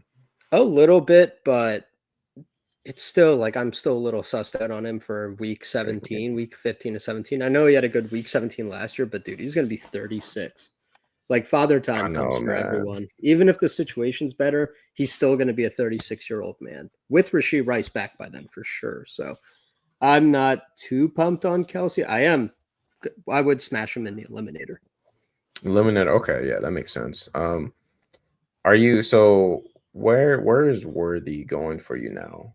That like let's say Rashee Rice is going to miss 6 games. Are you moving Worthy to the mid-third? I'll probably have him late-ish third because I still think I prefer guys like Marvin Harrison with his upside as a talent. I still prefer like I'd have him where like JSN goes. Is JSN like 33 or something like that? I don't know, man. I still think I like Mike Evans a good bit. Kind of tucked in that Mike Evans area. 3-4. Yeah, it's interesting, man. We'll see how it goes. I have no idea. Like it's my Rashid, like I'll still take Rashid if he falls in the 4th, 5th, depending on the suspension, because I still think he's a good player. And if he's gonna be healthy week 15 through 17, like I'll just take the discount and try to build teams around that. Yeah, the situation just kind of sucks, like because it's not like you get the suspension during like weeks 15 to 17, so Worthy like benefits early season, but it's like okay, it's not like he's going to be a wide receiver 1, right? So it helps him a bit, but not during the most meaningful weeks. And then Rasheed's value is like not as like a 30-point guy, but as a guy who like every week gives you points over expectation, and now you don't get that consistent volume, so it's going to hurt Mahomes. It obviously hurts Rasheed. Gives Worthy a little bump, but like during the early part of the season where the rest of your roster's healthy anyway, I think it's more of just like a negative. Yeah, no, that's a great point. We have like 4 more picks to make, and it's interesting now. So, are you gonna go 4 tight ends here, 3 tight ends? Maybe 3, and more. then something fun for the flex.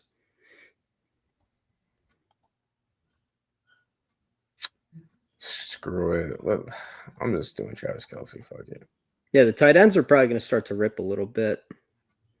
Yeah, I think on this build, Jake Ferguson's one that's not going to draft much probably. So, but I do have Dak, so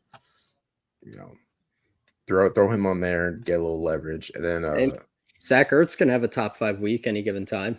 If you really I think Ertz and Jake are 2 that I want to target. Who's a scroller down F running back? Like, because I don't care. Like, do you go like just crazy? Like, like, do you go crazy? Will you go crazy like a little Shipley and just maybe not that crazy, but like, let's see where I haven't done any of these yet, so we got to see. I guess we'll see where the line kind of is. Can I see your running backs and receivers just one more time? Mine, right? Okay.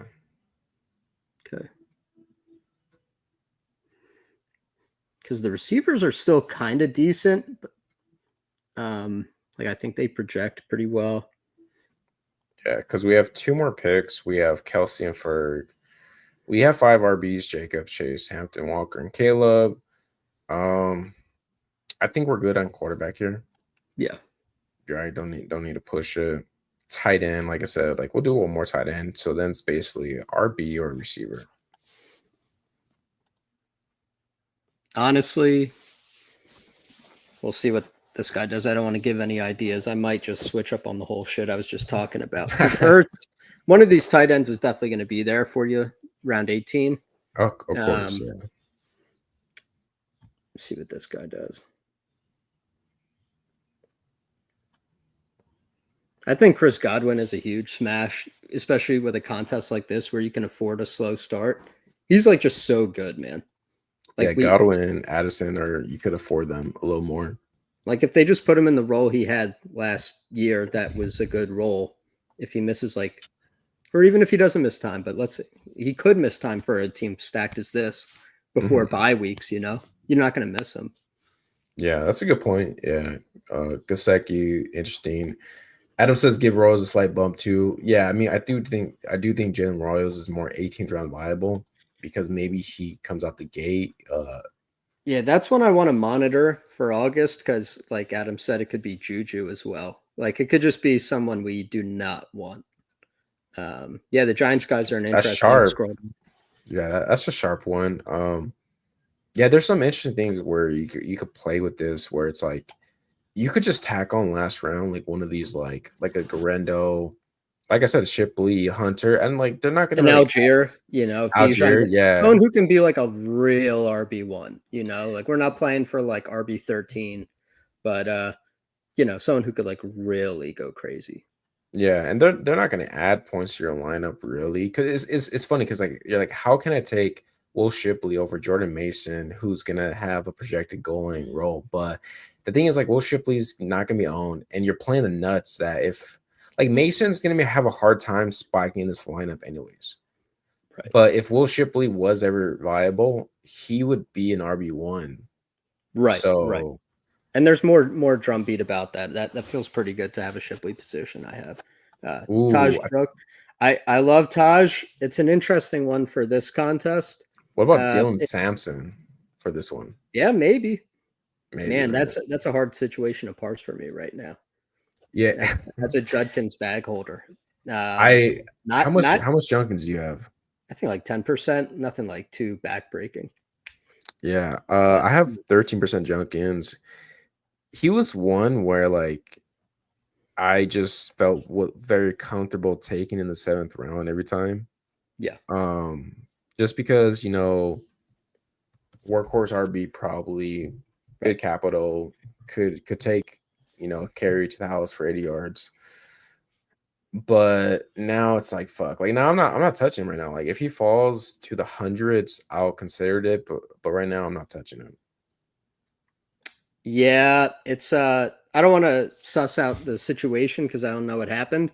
But if you're past pick 100, to me, the risk is worth the reward. You're talking about just like, without a doubt, the most talented running back after pick 100. And that's like the stuff that wins you contests. We're all going to lose anyway. If someone's like morally opposed to not wanting to take him, totally get it. But like that dude could just be the guy you need, unfortunately or fortunately. Who knows? Yeah, that's the thing is we have no idea how it's going to play right now. I have my bag of Junkins. I'll wait a little bit.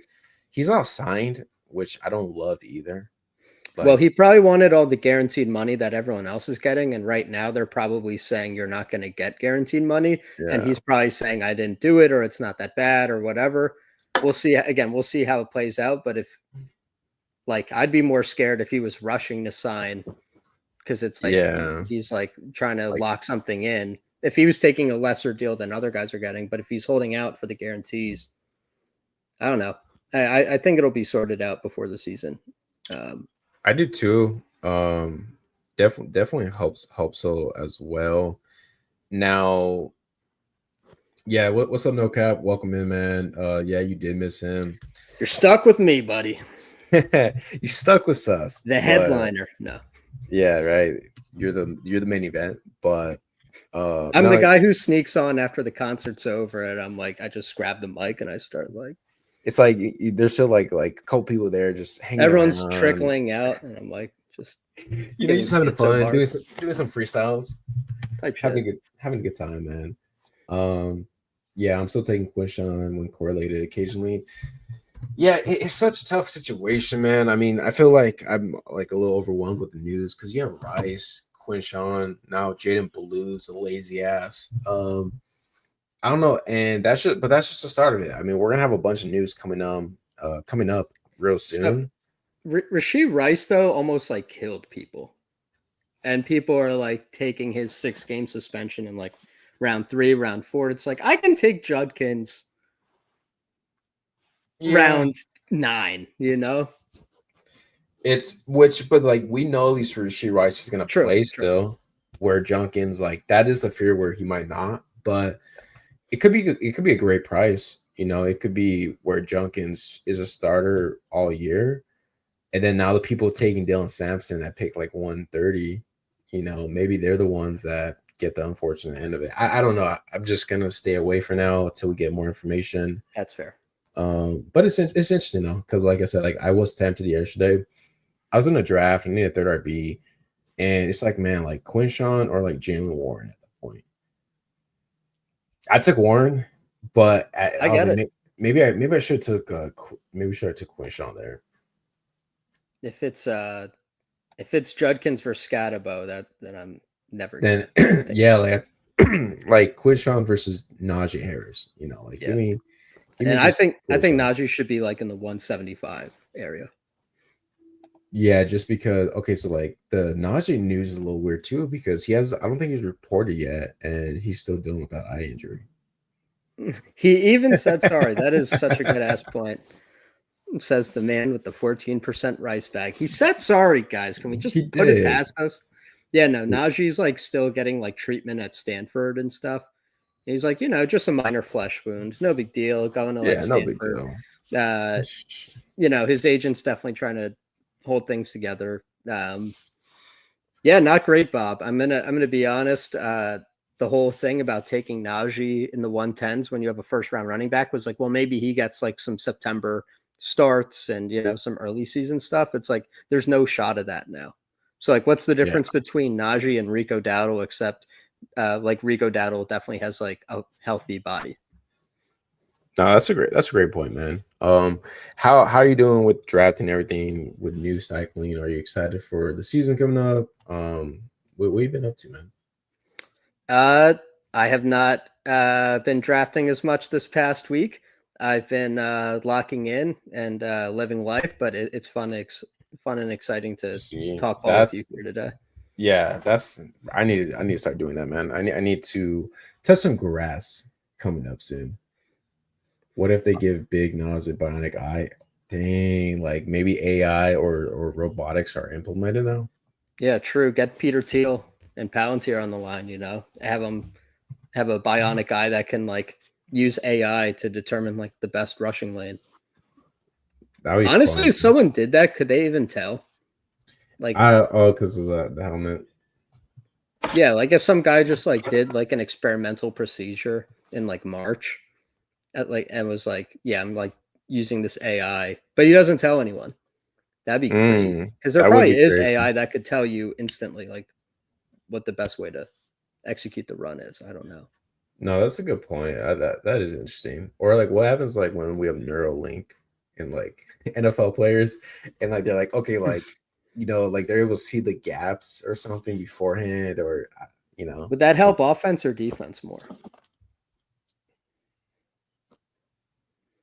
I think I'm gonna say offense, but I think it helps both. Yeah, it would definitely give both an edge, but seems like it just overpowers offense ultimately. Because like when you have Neuralink, I think you'll be able to communicate with other people that have it, right? So like you just have a bunch of people talking shit on the football field to each other. I'm gonna sack your ass and all that. Yeah, exactly. All right, guys, who's down for a puppy? We're going to be doing a puppy right now. I'm gonna count down to 10. I'm gonna type in the chat. Once you see in the chat or you hear me count to 1, I've entered it. All right. 10, 9, 8, 7, 6, 5, 4, 3, 2, 1. 6 more people if you want to get in this puppy with me and Sus. Has Najee ever missed a game? Nothing has stopped him from the 11:39 to 11 Lions. Najee has never missed a game. I don't think so. I think he's played every single game. But yeah, I mean, Najee is just Gus Edwards with a better marketing team. At this point, it's kind of hard to disagree with that. He's going to be so buried by Hampton, dude. Like there's any contingent, whatever. Like, I guess contingent's still there, but like, I don't know, man. If he doesn't practice all camp, like, couldn't Raheem Sanders snatch the chain real quick? You know what's interesting about Hampton is like he's gonna be getting all the valuable reps as a starter now. Yeah, You're right. Like he doesn't have big bro Najee to be there. So I do think from I do day think one, it's him. from day one, yeah. So Hampton, obviously, I moved up a decent amount. I have him like ranked 33 overall. Nice. Okay. Hey, appreciate you stopping in, Pristine. Enjoy the draft with you as well. Take Nice. care. Eat some good barbecue for me, man. That sounds really good right now. Sounds banging. All right, man. So we're in a puppy. We got the 1.11. I see Adam in here. Zero Fox is in WTF. there. If anyone else is in there in the chat, comment down below. You know, we're about to crush all you guys. I mean, one other person will fortunately be able to advance with us. So Yeah. See you then. yeah. 1.11, man. I really do enjoy getting a late round pick in these drafts because I'm always walking away with two players I like most of the time. Yeah, and I like the following turn as well at the 3-4. I think the 11 spot is literally my favorite pick in the draft right now. Is it? Okay, let's go. We do have two other people in here. We have Los Timos. Lol's Emo? Los Is it Timos. Emo's burner? I'm making it sound like it's Spanish. I don't even know the Spanish. We also have Jason in here. Let's go, man. Nice. Welcome in, buddies. Yeah. Yeah, that was a really good crack. Nice little Modelo on a Friday afternoon. Can't beat it. He says ripping a drafter and a puppy at the same time, confusing the body and the mind. You stand no chance, my boys. Yeah. Yo, welcome in, Janny. Oh, nice. No, Shout yeah. out to Houston. Yeah, shout out the Houston boys out there. Good barbecue there. Yeah. Also hot as hell out there. Cali boy over here. So I feel the heat. You know, I'm here. Yeah. So what are we looking at here? I mean, for me, it's like it's just whoever falls. Like I'm cool with going Achan and whoever receiver falls or Nico, and then I'm just auto Nico here every time. Yeah. Love Nico, easy pick, and then whoever falls between these three, I'm just super happy and grateful for. So you're Achan over Genty. Interesting. I mean, it makes sense. You know, it's a little, Brian, come on, baby. Yeah. It's I want to say it's a little balls to take because obviously the ADP has Genty over Achan, but how I view it is like Genty, great prospect. I think he's going to get a ton of volume. Mm-hmm. He's more probably able to handle volume than Achan is, but Achan we saw we seen it with him where if he has Tua, he's the RB1, RB2 points per game. He's the only RB in the NFL that could catch over 100 passes, maybe outside of Jahmyr Gibbs or CMC, if they were given, the roles to do that. Although Genty might be up there low key. Do you think so? Like, do you like that? I think that's the main thing. Like, if you told me Genty was going to catch 60 passes, he might be, I might have like 30% of him. They have some limited options, and they last year at Ohio State. Dylan Lowe, Mr. Negative fantasy points for the season. Yeah, man. I don't know. They sure used they passed to the running backs a lot with Ohio State, which is where Chip Kelly just came from, with like Trevion and stuff. Like now you got Genty, who's like the guy. I don't know. Dante Thornton, Jack Besh, like, man, it's slim pickings. They're gonna have. I think if you take a running back at 6 and you don't have a real wide receiver 2, you gotta get that man the ball. It is interesting with two. Like I think Genti you could mark as safer a little bit than HN because it feels like the Dolphins are more fragile team right now.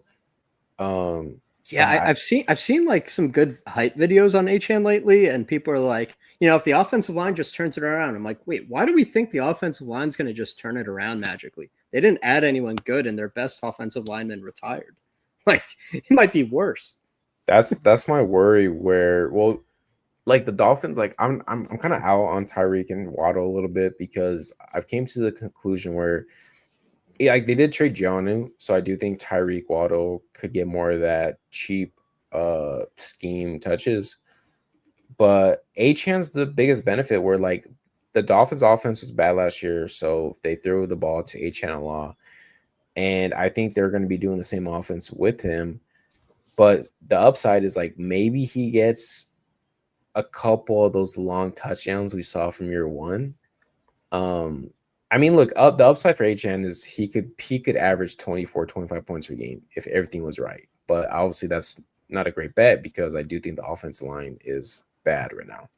I also don't know if they wanted like clearly last year's offense for them was not the game plan, and I don't know if they wanted to give HN all that work. It was just that Mostert was banged up and then like fell off like as a talent. Jalen Wright was like completely ass. Like I don't know, like if Ollie Gordon can get anything going. I know this is gross, but if Alexander Madison can even like be competent, 4.2 yards per carry, like do they really want HN to get 300 something touches? Or like 290, I don't know, but Yeah. um Who fancies you? either Brees or Hampton. Fuck Brees. Let's go Hampton. Nice. If Brees falls, I'm cool with going to double up with that too. Yeah, I'm not married to that. Kyron is like, I'm starting to just be like, take my medicine on Kyron. Like he has the highest projected rushing touchdowns in the league, or at least damn near. Maybe he might be second behind like Derrick Henry or something. But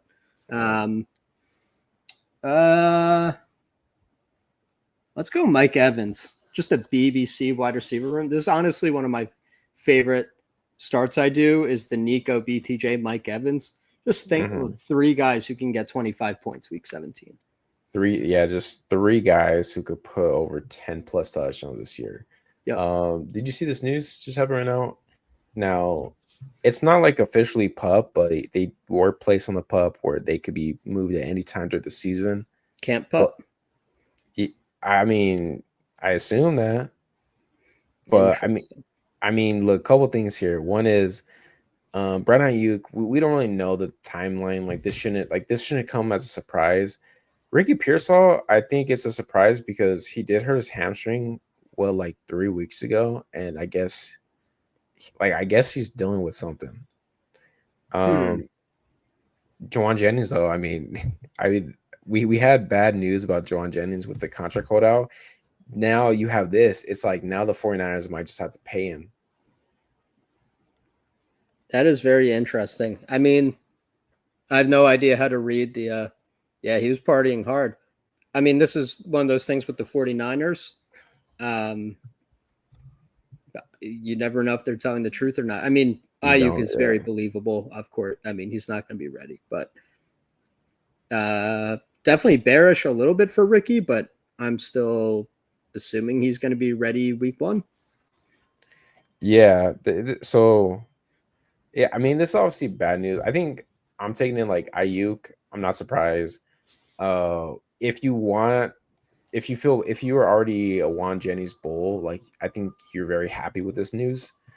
But Ricky Pearsall is probably the one I think hits the most negative, just because you just don't want a receiver going to a second year to miss, practice time and all that. But I'll be honest, like if he does fall in ADP, I will be scooping up some Ricky P.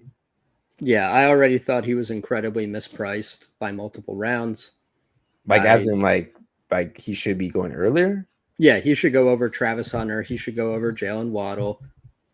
He should go over Zay Flowers. What? They have one of the best offenses in the league, one of the softest schedule in the league. What? Incredible athlete, first round draft capital, broke out last year. I mean, what more do we need? The environment is perfect. He's super talented. They trade Okay. Debo, and Ayuk's not healthy. Don't know what else we could possibly ask for. But all the receivers in the 5th round have proven to like put up good to elite seasons. Ricky Pearsall, we don't even know if he's good though. Like you want to talk about a guy who's hurt. Jalen Waddle can't finish a game. I mean that is true. Waddle's always hurt, but I think Ricky Pearsall got shot and had like 2 better games than Jalen Waddle had almost all year. Yeah, I had Jalen Waddle on my main redraft team, and it was torture. I was into him last year, but I've loved Waddle the last 2 years, and both years we'll come back to this in a second. I think RB here. I have Trevion ranked highest. I think James Conner is good. I think Kamara. I'd be Conner or Kamara for me personally. For me, whatever like you more want the to do. older. You know what? Boomers. We do have Hampton, so I think Connor's a nice balance here. And then, I mean, with the news, you might have to be Genius.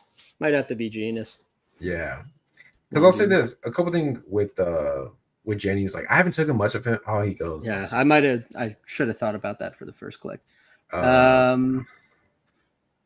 want to do Addison? Now it seems his suspension might be like 2 games max. Let's go. Because there's going to be fun running backs at the next turn. I was going to say there's also going to be fun receivers at the next turn too.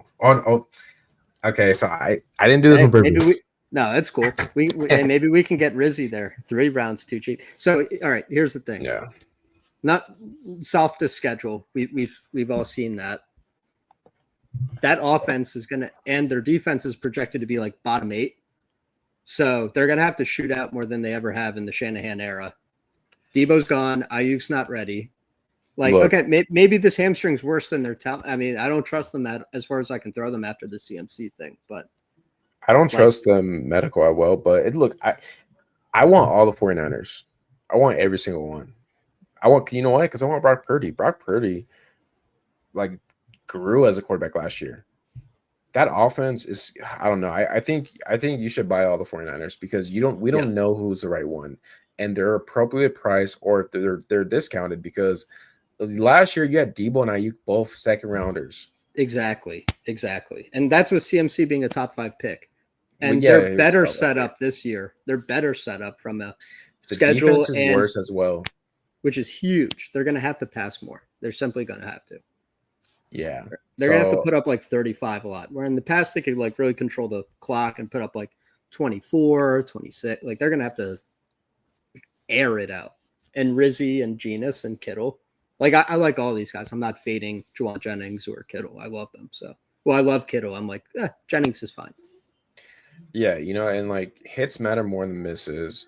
So if you're overweight, let's just say if you're overweight on all the 49ers, you're probably going to be a happy man. Because you'll get, probably good value from at least 2-3 of them.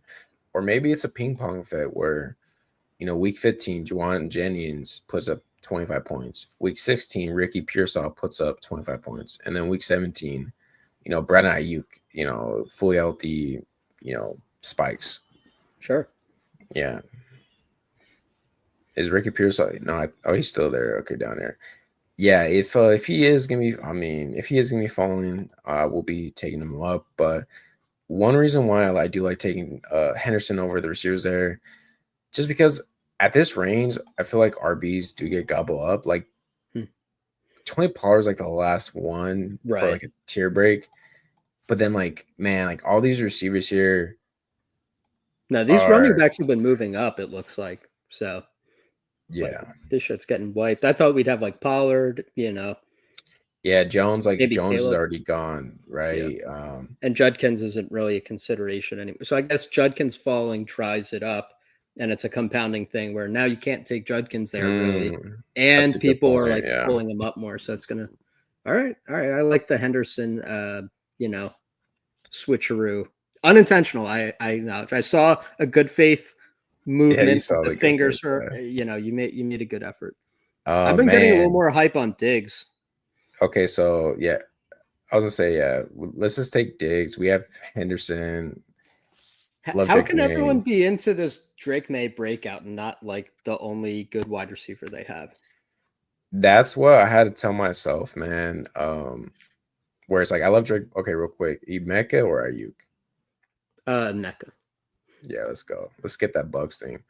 Well, because like I love Drake May, and I was like, man, if I love Drake May so much, and I have a bunch of him, and I'm projecting him to have a breakout year, though, like he's gonna do with his legs, like he could throw for 4,000 passing yards and 30 touchdowns as well. Mhm. I should take more Stephon Diggs because Stephon Diggs is probably gonna benefit the most from Drake May breaking out. All the reports, he's not on pup. He's like healthy. He's Yeah. fine. He's gonna play. At least to my knowledge. Maybe I missed something, but he looks good in the videos, and he is the undoubted alpha for everyone's favorite breakout quarterback. Like, even if he's not pure peak efficiency Stephon Diggs, that's why he's not a first round pick. So just on the volume, getting spanned volume, he's going to get there. Yeah, Diggs is such a weird one because it's like, he's a 32, 33-year-old receiver coming off torn ACL, but he got a lot of money. He's the clear receiver one on the team that is ascending to be a better team.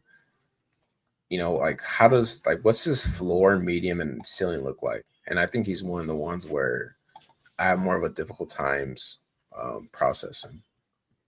Yeah, if he can just be on the field, he's just going to gobble up volume. Again, maybe he's not like, is he going to finish as a top 5 receiver? No. But could he just get 1,000 yards through the nature of his situation and his name? And they're like, yeah, we're going to throw to you because we're not going to give Pop Douglas 10 targets, and Kyle Williams isn't all the way ready yet in year one. Like it's a perfect situation to get like 2 rounds of value potentially. That is a good point. Do we see a Keenan Allen or Amari Cooper to the 49ers? I don't know anymore, man. We'll cross that bridge if it ever comes, if that day ever comes. Like, do the 49ers say, fuck you, Juwan, we signed Keenan Allen to a 1 year, like $10 million deal? And then Juwan's like, okay, I'm sorry. I mean, honestly, with the injury luck they've had, they probably could use a Keenan Allen. They also have, do they have DeMarcus Robinson? They do, and which he's going to be suspended, I think. Oh, shit. And Jacob Cowing. Is Jacob Cowing a click round 18? I don't know. I haven't clicked him yet, and I don't know his prospect profile too much, but there are some people that have clicked him saying that he's this year's Juwan Jennings. Honestly, might be worth it round 18. Crazier things have happened. Yeah, round 18, man. Like, if I Brock Purdy and I have George Kittle, and I'm like, you know what? Screw it. Like, last year, Juwan Jennings obviously was a great pick. It was a giga brain. But if you think about it, where it's like, okay, Juwan Jennings, was he like the 4th option last year? Drake I think, May. Yeah, let's lock in Drake May here. But like, Juwan Jennings was like the 4th receiver on that team. But one thing that was interesting is that they did sign him to a contract extension during the offseason. Could you just sort by ADP? For yeah, my bad. Hey, I have like 20 quarterbacks like in a row. Man, I am a Tracy guy, personally. If I can talk you into it, I'm fine. I'm fine with either. I don't take much, but I do think it's smart to balance them out. Little Russian roulette right there, baby. I thought for a second your Scatabo rank said 171, and that was correct. But you said that's great. This year's Juwan Jenkins is Diami Brown. Facts. But you see why I have my. Do you know why I have my rankings like this? Just in case of like going on auto and you need to stack it up or something, or that I think that is helpful actually. But it's because once I get into the range of the 130s, the 100s. There's a clear tier to me when it comes to running backs receivers where I feel like there's guys I like for our RBs that go in the 120s that I like more than the hundreds. So for me, it just tells me like, hey, like if I have a quarterback that I could stack, but his 80, like for example, like Justin Herbert, ADP is 125.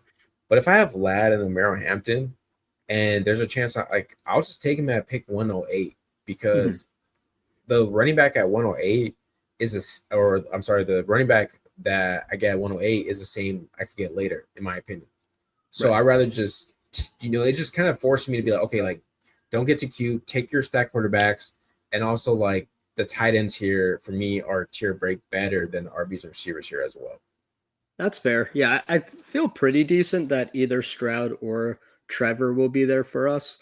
And I also think Tyrone Tracy will, over the course of the season, prove himself to be the unquestioned starter. So you think so you think how you think Tracy's gonna come out the starter and just get the job? Yep. He's explosive. He was pretty efficient last year. His main detriment is a fumbling issue, a same issue that Cam Scatterbo has, who Yeah. also runs a 4.7 140. I think Scatterbo is going to mix in the passing game a little bit. I think Scatterbo is going to get some goal line touches. But I mean, Tyrone Tracy last year usurped Devin Singletary, who's a vet, who's better than Cam Scatterbo. I just think Cam Scatterbo is like I just think he's a jag. Like he's just not. Yeah, he's like a meme. He's like a white guy who like is passionate, and people are like, oh, he's like funny. But his testing was terrible. You can't be a fourth round running back and not do any of the testing. And like some of the testing you do is terrible. Like I don't know. But isn't that Bucky Irving? Isn't Even Bucky Irving was like a 4.55 40. Like he's a 4.71. He's Audric Estime slow, if not slower. Carson Still. Is he this year's Carson Still? My comp for him, I feel like, is maybe the most perfect comp I've ever had for a player. He's white Mike Davis, which is like a fine NFL play. Like teams take guys in the fourth round of the NFL who offer them real life value, but I don't see him being the archetype that can like help you a ton in fantasy, if that makes sense. No, I mean I get it, man. The camp on both of them is very split. And I'm in the middle. I'm avoiding Tracer Cam right now till camp. Like I'll just wait till we get more news. And once, because like there should be a lean, and if there is, yeah. I will say Vegas has a lean. The Tracy rushing line is 725, and the Scatterbo is like 475. Bro, what the quarterback? Oh, fuck you, Zero. Let's see, man. I mean, Christian Kirk. No, or is Stroud gone? Yeah. Zero to Stroud. Kyle Williams. Yeah, let's do Kyle Williams. Okay. No, I did get it. Okay, I got it. So quarterback, we're on to play. We can play Jackson. Who does Zero have that he needs to stack up? Jaden Higgins. I knew it. Yeah, let's take Jordan Love. We can do like a little back. You know what's crazy is I would 100% rather have Jordan Love than Stroud. Straight up. Yeah, especially if I have especially if I Golden. So enjoy that Stroud pick. Terrible pick. Let's go Jordan Love. Love Jordan Love this year. Romeo Dobbs, receiver 1 on the Packers. Get to also take a swing on the Daytamian Wicks if we want to as well. Yeah. So that offense can spread it out. Yo, it's good. What up, Bendos? Because Jordan Love can have like a 25-point week, but it could be a little Wicks, it could be a little Bo Melton, it could be Savion Williams. I was gonna say, did we snipe Adam? I don't know if he would. Oh, did we? Oh, I did not mean to snipe Adam. Yeah, damn. He got options for later though, so we're good. Oh, Scatterbo had a 40-inch burst. I will say Scatterbo has burst, short range burst. So I get the Bucky comp in the like he's slow, long speed, but he has the burst. But like, I don't think he has more though. Is burst. You got the thing with Bucky is he not only has burst, but he also like maintains it and like makes people miss. And I know everyone says this in a phone booth, but like he maintains at least that burst he has without deaccelerating to make guys miss. I don't really see that with Scatterbo quite as much. Again, I could be totally wrong, but I see him more as like a power back who can like get you like the 4 yards, but I don't think he's going to break long runs. I also would like Scatterbo a little bit more if it was like a better offense, but it's just the Giants. So if I feel like you can't be like the workhorse or the 65-70% guy on the Giants, it's like, what do I win when I win, you know? Yeah.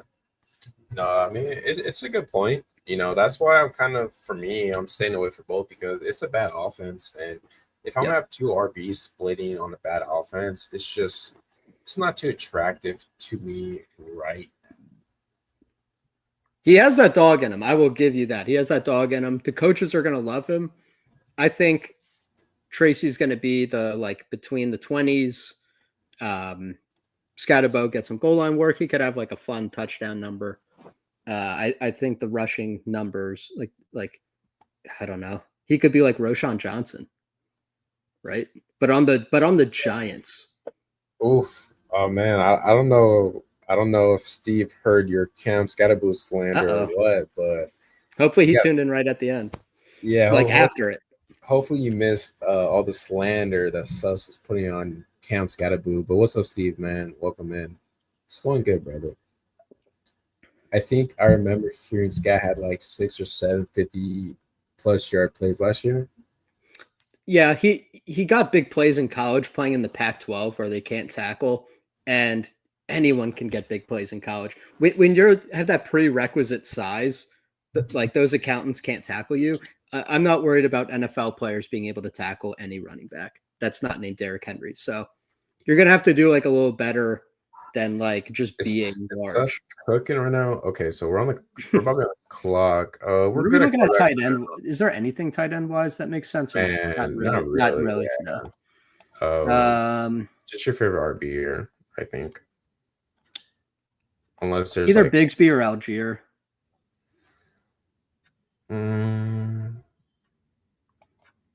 We'll Tank.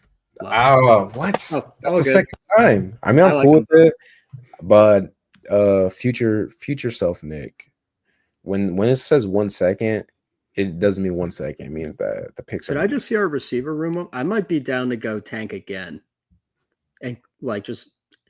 I think people are a little too afraid. We're pretty set at receiver. People are just afraid to hurt people at running back. And Tank Bigsby. I'm cool with Tank. You know, the dude might have like also, so we have the bet on the Jacksonville Jaguars. And then we call it a day at running back and we go 3-6-6-3 or something like that. Yeah. Maybe 2-6-7-3. Yeah, Drake, if you say Drake's elite. Yeah, so like this, so this is what I've been playing with the quarterback a little bit. Yeah, no, I mean the one thing about Cam is he'll forever be one of the best college RBs in this. Well, he had one of the better college season as a running back. Very fun to watch. We'll see if he implements that in the NFL, but yeah. The debate with 2-3 quarterbacks, I think it matters how you're building the team. I think either is fine. But like here, it's like, okay, we have Drake May double or triple stack, so we're just betting he's the top 5 quarterback this year. He's an elite quarterback, right? He's a 3rd, 4th, 5th round value. Jordan Love, we don't have stack, but I do think this will be a Wicks team. I mean, maybe not. I don't, man. I'm not afraid to go naked Love. Yeah, just some naked love, man. Doesn't that sound nice? Everybody needs some naked love, but. Yeah, I'm cool with naked love here. I just don't want to where it's like take Daniel Jones for a 3rd quarterback and then also like backstack that with like Pierce. Like, bro, I think people are overdoing it with the 3 quarterback, man. I'm sorry. Someone's got to stand up for the 2 QB bros. Bro, everyone's seeing what's happening. Judkins. Now that's nothing to do with football. Rashid Rice, Addison. Quarterbacks stay healthier than these other positions. And we're trying to win the flex. So people can do these 12 combined running back and wide receivers. I want like to make sure I have enough points there to get there and ping pong those weeks. I think we can run hot unlike May and Love just giving us the 3 weeks we need at the end. They can give us 24 type scoring. And like, whereas like the ping ponging of running back and receiver can be way crazier. Yeah, I agree with that too. I mean, especially for this build, right? Like this build, it would be a disservice if we try to force a 3rd quarterback on this team. Right. Especially unstacked. Like, yeah, I just don't think that would work very well. Dude, so often these 3rd quarterbacks don't hit your team or hit your lineup like one time even. Like, I'm just not going to play scared, man. I'm just going to be like Drake May and Jordan Love stay healthy. They give us all the points we need. If there's like a good stack, I'll do the 3 quarterback. I'm not opposed to 3 quarterback, but I'm not like, oh man, I gotta get like people are now like it's like you don't want to force. Yeah, like if you have 2 quarterbacks already stacked and then you take a 3rd quarterback just because you feel like you need to, I think you're doing it wrong. You should only do it if you like it's gonna optimize your. Can you humor me here with the top guy on the board? You want Johnny? The number 2 receiver on the Steelers. So Johnny Smith, the fall. I have teams. So I'll look at my teams sometimes. Obviously, we all do. I'm pretty sure. Be like, oh, look at the CLV I've collected. But then once in a while, I'll see me having a Johnny Smith team where I picked him at pick 99. Sorry, I was just gonna say, do you want to do Mason Taylor as a bring back? Oh shit, run the clock. I'm cool with Taylor. Yeah, like Taylor's fine with it. Upside. And he brings back the Patriots. I haven't really heard much news from Taylor yet, but hopefully that changes. No, I think he'll be. I think he's just kind of it by default. Like they don't have another tight end on the roster that's like a guy. I think he's gonna. It makes sense. They literally have nobody on that team besides Garrett. Yeah, they're in rough shape in that pass game regard. Now, do you go so we're stopping at 2 quarterbacks, 6 running backs. Do we throw on Wicks though to get the Love stack and then just take one more tight end? Depends who's available. Because because we have no stack, so it's like, would it make sense to just take the stack option with Love, or is there any receivers here where you just feel like are clearly better bets? I'm going to be honest. I'm not sure Dontavian Wicks plays a lot, and that is concerning to me. Considering I've taken Wicks a lot early on in the process, but dude, I haven't heard anything about him except I saw he had like a drop a month ago. It's like, okay, with Dontavian. Yeah, I'm a little worried. Shit. Yeah, it's a tough one where it's like we know he will play some because that's just what the Packers do. But if he like struggles, let's say week 1, drops a ball, maybe he ends up in the doghouse. Is it going to be like 27% of routes though? Because Golden is going to play, right? First round pick. Romeo Doubs is like sneaky involved, and Jaden Reed's got his role. Yeah, I love Romeo Dogs. And now they're talking about Christian Watson could be ready by like November. So it's like, I don't know, man. I'm a little worried on the Wicks getting there without an injury case. It feels like, based on the beats I've seen, their 3 wide receiver set main guys like 60% plus are like locked in. I was hammering Wicks, but I've slowed down a lot because it's like, let me just wait. For camp and mix it up because like I don't want to feel like I'm so certain of Wicks, and then we come to week 1 and he's like, 0 targets, not doing anything. I just don't. Yeah, I'm worried about because I thought he had a chance to, and that's another thing, by the way. Savion could get like 20% of snaps. Like it's just death by 1,000 paper cuts. I think Kraft is going to break out, and I think there's some really fun wide receiver 3s here where it's like. Wicks could give me 350 yards, but these other guys could maybe give us 650, 700. A little something different, yeah. Okay, for tight ends, there's really nothing we could do at tight end stacking wise, but I do think so. There's this thing, it's from. I was gonna say, so like year 2 tight ends are some of the best bets to make in best ball, where there's like a huge spike. So. I think Sanders and Theo Johnson are 2 fun late round clicks because both are athletic profiles. They showed some flashes of last year, and they're both on offenses that I think are ascending. Yeah, Theo's one of my top. He's my top late round tight end guy, so I'm totally on board. Yeah, love some Theo. We have Tracy, so we're betting on the Giants to just be a good team or pass ADP.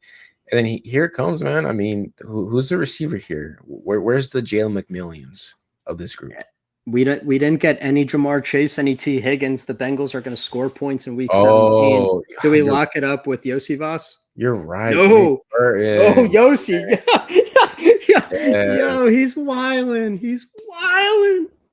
Elick is better. Elick's better. Jermaine Burton. Okay, hold up. Yeah. Jermaine Burton is going to be this year's Josh Gordon. Like crashing out on drugs out of the league. Exactly. But I don't know. I mean, I don't want to take it. Could mean like 6 things.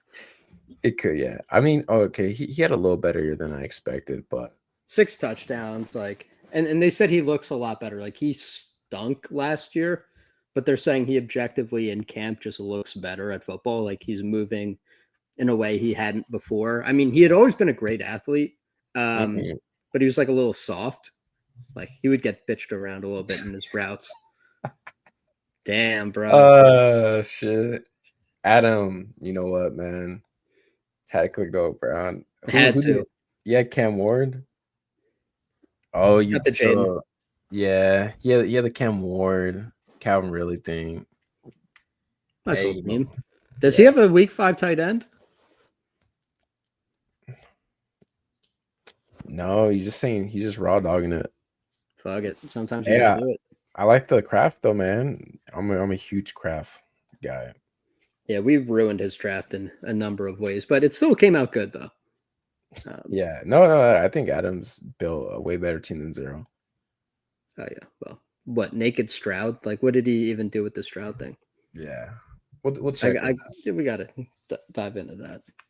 Man, after this, I want to go over kind of like my BBM exposures a little bit too. Sounds good. Let's see. So this is our team, a little 2-6-7-3 action. How you feeling it, man? What do you think? I'm digging it. I know the 3 quarterback bros and the sim bros are going to be on tilt. I'm going to tell them you can't be afraid to live. You can't be afraid. I get it. Oh, Daniel Jones might get 18 points sometimes, but guess what's more important? Running backs being healthy in week 15, 16, 17. Drake May triple stack. Jordan Love is going to throw 2 touchdowns to Luke Musgrave and 2 to Savion Williams. Don't even care. Running back, just really rock solid, middle of the board room. Young guys, old workhorses, lot to like there. Wide receivers, I mean, just smashing with BBC, Nico Collins, BTJ, Mike Evans, Diggs, and Kyle Williams for Drake May, Egbuka, the young guy, Elick, potentially wide receiver too for Tennessee, ? And then tight end, bringing it up. We got Jonnu, number 2 option in Pittsburgh, Mason Taylor, number 2 for the Jets, and Theo Johnson, just year 2 breakout. Yeah, love this team. I think we crushed it. You know what? And this just proves where it's like, sometimes you're gonna be in lobbies where things don't go your way. You can't rely on always getting a stack quarterback as your second or third. Like it just doesn't happen. So what do? We say fuck it. Drake May is our hero. He's gonna lead us to the promised land. Yeah. Jordan Love helps us get there just points wise, but week 17, we have the Drake May 30 burger. Exactly. And there's a few people. I'm gonna go over everyone's team actually. Well, let's start with the 1.2. Los Amos. I don't know, but if you're still in here, thanks for watching, man. 3672, Kyle Murray, JJ McCarthy, and then your boy Daniel Jones, who you were just talking about. I actually do have 8% Daniel Jones, but I if I need it, and perfectly fine on this build, quarterback wise.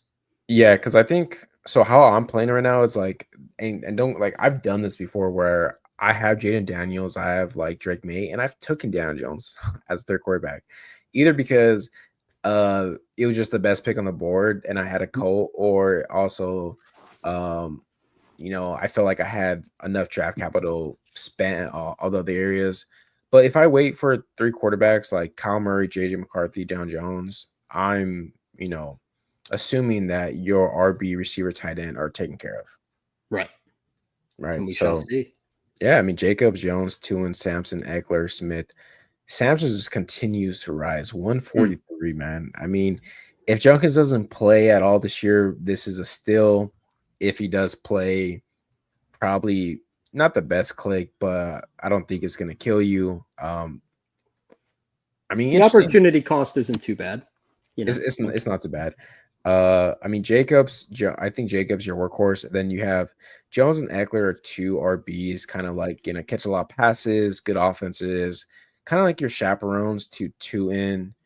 Tuen's like a fun mystery box guy I like, and then Sampson is just same here. As like Sampson could get 200 touches this year, or maybe like 50. Who knows?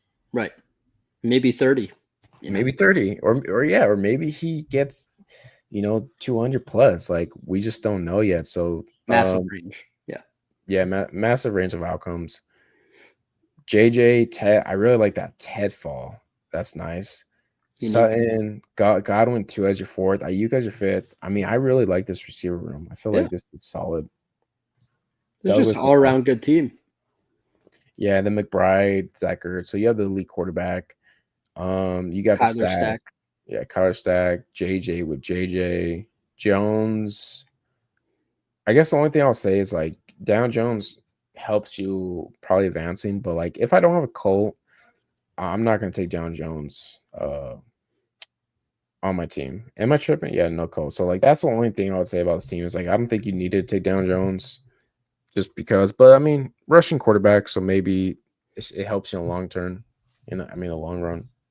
Leg up subscriber. No, it does Yeah. help you advance. I guess sometimes you simulate it and you need the third quarterback, and sometimes you simulate it and you don't. I will say Kyler and McCarthy have a little bit of injury history, so maybe those two archetypes, although they are high upside, maybe Daniel Jones helps you get there. Yeah, exactly. All right, so let's go to Huron River Rat. That's a dope name. Oh yeah, 2673, Josh Allen, Dak Prescott. nice. I mean, elite quarterback with a really good quarterback. Barkley, Caleb, Warren, Blue, Allen, Nick Chubb. I feel Lazy Blue. lazy Jaden Blue. Not gonna play this year. It's a solid room. Yeah. Yeah, no complaints about it. I mean, Barkley's your horse, and then Caleb.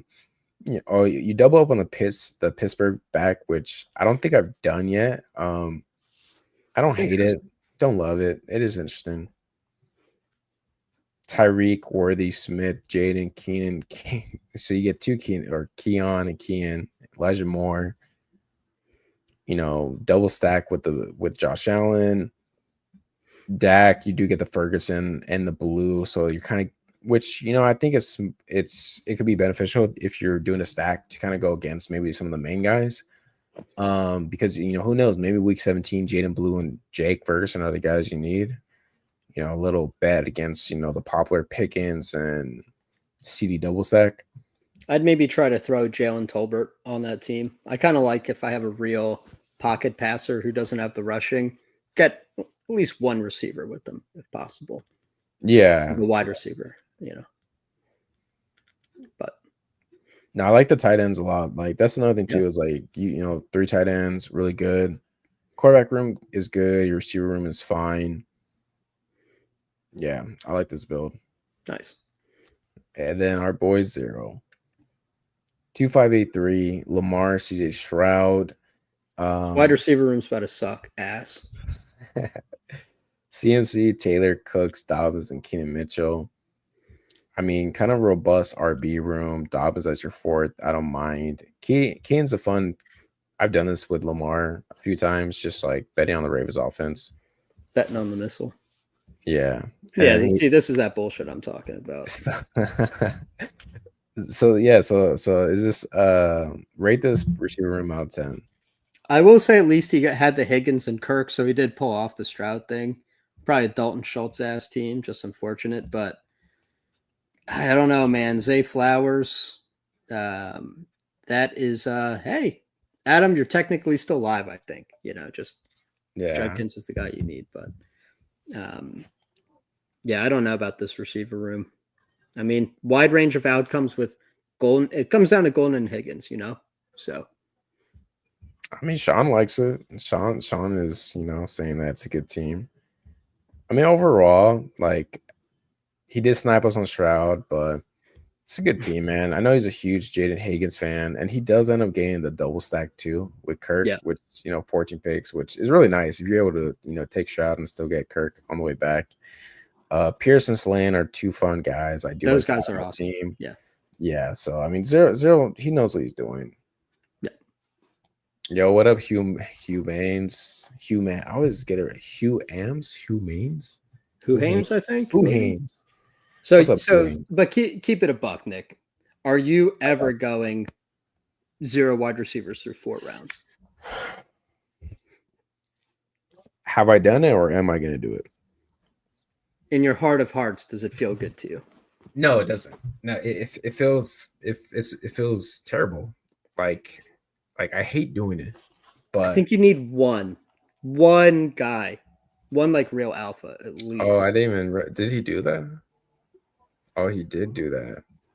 Yep. It's tough because I mean, look, obviously, I think when you do that, it puts you behind a receiver Yeah. for sure. But like in the I'm a little surprised. Like this room is a little better than I would think by doing that, and I think because obviously the Christian Kirk fall helps, and then Pierce and Slane are two guys I do like. Yeah. So if you're able to if you know what you're doing, it helps. But like for me, it's just tough because when I'm picking in the later rounds, I prefer the running backs more than the receivers. Yeah, I think you just have too many weeks where none of your receivers get 20 points ever. Yeah, like that's the thing is like he has some decent bets on Yeah. like Flowers, I think Kirk or I mean I would say like Addison could spike for 30 points, which it's not often because he's very inconsistent, but Matt, I guess like he's betting really heavy onto like Matthew Golden just being kind of like maybe this year's lad and Brian Thomas, if But that's possible. for me, if I'm going two running backs than Lamar, I need that James Cook pick for me on my builds to be a wide receiver. And then, running back 3 goes like, in the 70s. Do like, I don't know, James Conner wasn't there, but RJ Harvey or David Montgomery or something like that. Just like a little more upside at receiver for me personally. Yeah, like receiver you want upside going into the playoffs. But I guess like he has everything else covered. So the receiver, it's just about if things fall the right way. Like, am I going to do this often? No. Do I feel good when I'm doing it? No. Is it smart to do? I don't know. But it's really Matthew Golden hits, Jaden Higgins hit. Then it's tough to argue because it's like you have a couple of players that overachieve expectations. Right. So now it's like you have a super team in a way, but he's playing it with the later receivers than usually how you would play it, either doing it with a quarterback, a later RB, He did it the right way with the receivers, with the rookies, because you can't have known commodities there. You got to shoot for the moon to give yourself that wide receiver 1 outcome. Like Pierce and Slane, I think, are sharp picks on like that because it kind of like, okay, these guys can spike. Right. But yeah, so I mean, it's a ballsy build where it's like I don't do it often. Like I might have done it like a couple times. I don't look to do it, but if you are gonna do it, I think Zero implements like a decent way to build your receiver room out. Because regardless, you're never gonna feel good about it. I don't think. I think this is maybe getting too in the weeds, but I like that type of build a little more in the smaller field where it's like 1 out of 5 advance, 1 out of 6 advance, because you don't need quite as much the nuts. And you can just overpower people at running back. In like what's the puppy advance, like 1 out of 10 or 1 out of 12 or something? I'll check 10 maybe. Yeah. 1 out of 10, it just gets a little tougher. I mean, Podluck, you can run well on Podluck, but yeah, I guess that is like. Sorry, I'm just reading chat. Word. If I guess so, like let's say you get a pod, let's say it's 1 out of 10, right? And he wins in the flex with Cook, and Lamar goes for 35, and then the tight end position is fine.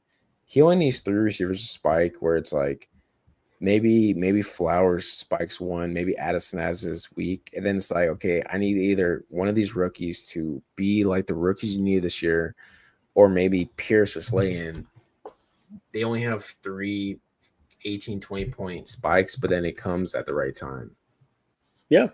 I think I am personally always going to need 1 wide receiver through 4, because after that you start falling off a bit of a tier, and I just feel very because where's he. So let's say Cook's here. Like let's say Worthy. I think Worthy. Yeah, because I think Worthy's going to move up. So I take Worthy here. So you take Worthy here, and then you wait and get, I don't know, man. I was like Jordan Mason. You could have done it over Higgins, or you could have went cheaper, like a I'm not gonna say Joe Mixon because you wanted to stack, but maybe like a Caleb Johnson. But I don't know. I think Worthy, I think, is probably the change of pick I would have made here. Not even because of the bill, just because I think Worthy, you should be getting as much in the fourth as possible because I do think he's gonna just rise up and be, third round right here. For sure. But hey. I mean, that's a great point, Zero. By the way, I'm not saying it's dead at all. It can definitely work. I would personally like to try it maybe sometimes in the 1 out of 5 advance, because then you're just beating people ahead at running back, where you only need like 145, and like a bunch of wide receiver 2 performances can easily push you through. Just something to maybe consider. I don't know. Yeah, I was talking to Emo when he was here about how like it's good to like push back on like the common ideas or how you build teams always, because when you do so much drafts and everyone feels like they have the right way to build it and to win, it's like sometimes it's good to like get your views challenged just so you can rethink things. Because for me, man, like I feel like I know what I need to do, but then I'll draft the same team always, and it's like, well, obviously if I'm wrong, then I'm fucking not gonna win anything. Right. So that's where it's good to have guests on. It's good to actually, like, I like doing drafts with other people too, because I get to see their teams in depth, and then maybe they might tell me 1 or 2 reasons why they built it this way. And this was a good discussion with Zero's team, where it's like, this is not common. Like maybe the advanced metrics are going to tell you don't do it this way, even though I think last year this is probably one of the best ways to do it, right? Because of Barkley, Henry, and whatnot. But yeah, it's it's interesting discussion. I love the first 3 though. The CMC, Taylor, Lamar. Those guys could combine for like 90, and just honestly, they really could. Oh wait, can't leave Adam in the dust. Saving the best for last. Saving the best for last, man. I just wanted you to forget the snipe of Elick. Yeah, enough time has passed. All right, let's do Adam's team. Appreciate you being here, man. 3672, Jaden Daniels, Cam Ward, and Geno Smith. This is interesting, where it's like you go lead quarterback, you take 2, but you kind of wait on the other 2, so it doesn't like you still able to locate like the other positions with like good draft capital. Yeah, I don't want to do like a Jaden and then like a Baker and then a third. So when they're both that cheap, I think it's fine. Genty, Kamara, Pollard, Ray Davis, Miles Sanders, and Giddens. That's a sus ass running back room. Sus Edwards ass running back room, I should say. I like those guys. A lot of my guys. I'll just say this room feels good. Yeah. I like you get the Genty and Geno correlation, which I think is like kind of fun because there's not many stacking options for Geno Smith.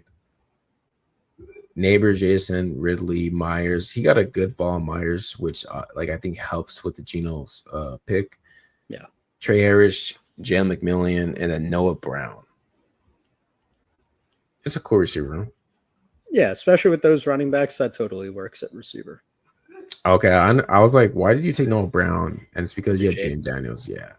Nice. Makes sense. I mean, look, I don't need to stack Jaden, but I do like to stack him if I can. Yeah, he's not super high owned either, I don't think, Noah. So a little leverage play. And then Tucker Craft, Loveland. Like, this feels like a really strong tight end room for the price you pay. I talked about how I like 2 quarterback. I also like 2 tight end if you get 2 guys in this range where you're basically not spending much on it. Damn, he leveraged him, bro.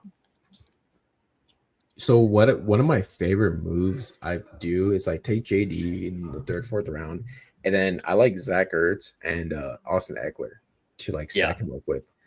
Yeah, it just feels like it's a cheap stack, but it's a lot of fun because you could see a world where Austin Eckler catches like 7 passes for 50 yards and touchdown, and Zach Ertz, obviously we saw last year he was someone you needed week 17. Are you packing your Eckler bags? I saw the tweet. I am. We'll go to real quick my BBM. Yeah. Exposure. How many you at? I'm at 54 right now, I think. Nice. Yeah, I've been telling myself I want to do around 100 in August. Looking more like I'll probably have like 80, 90 to do in August, which I feel really good about. But yeah, Yeah, Eckler, he's my second most owned RB right now, Okay. 22%. My thesis on him is simple, where I don't think you always need to chase like the total upside play. I think old boring players are very good for your teams, even in a contest like BBM. And Eckler is someone that I think it has is the prime catching down role on a good offense, who showed he has contingent upside. When B-Rob was hurt, he was an RB1. Yep. And Austin Eckler was really efficient last year. And I think in the 150s to get an RB, like especially if you're going like a little light, he's someone that could chaperone the rookies later, or just be a flex play. So I think Austin Eckler is one of the best picks on the board right now. Yeah, and that offense can put up like 35 points after 35 points, scoring like 4 to 5 touchdowns a week. He could just happen to stumble into one and some decent yardage. And yeah, he's an awesome click in that range. It's funny looking at my exposures because you see like 2-3 different stories of like where I've been, where it's like you'll see players that I have a lot of that I haven't touched in weeks or even a month or so, and then vice versa. Like rookie quarterback, I mean, no surprise, Drake May, 25.9%.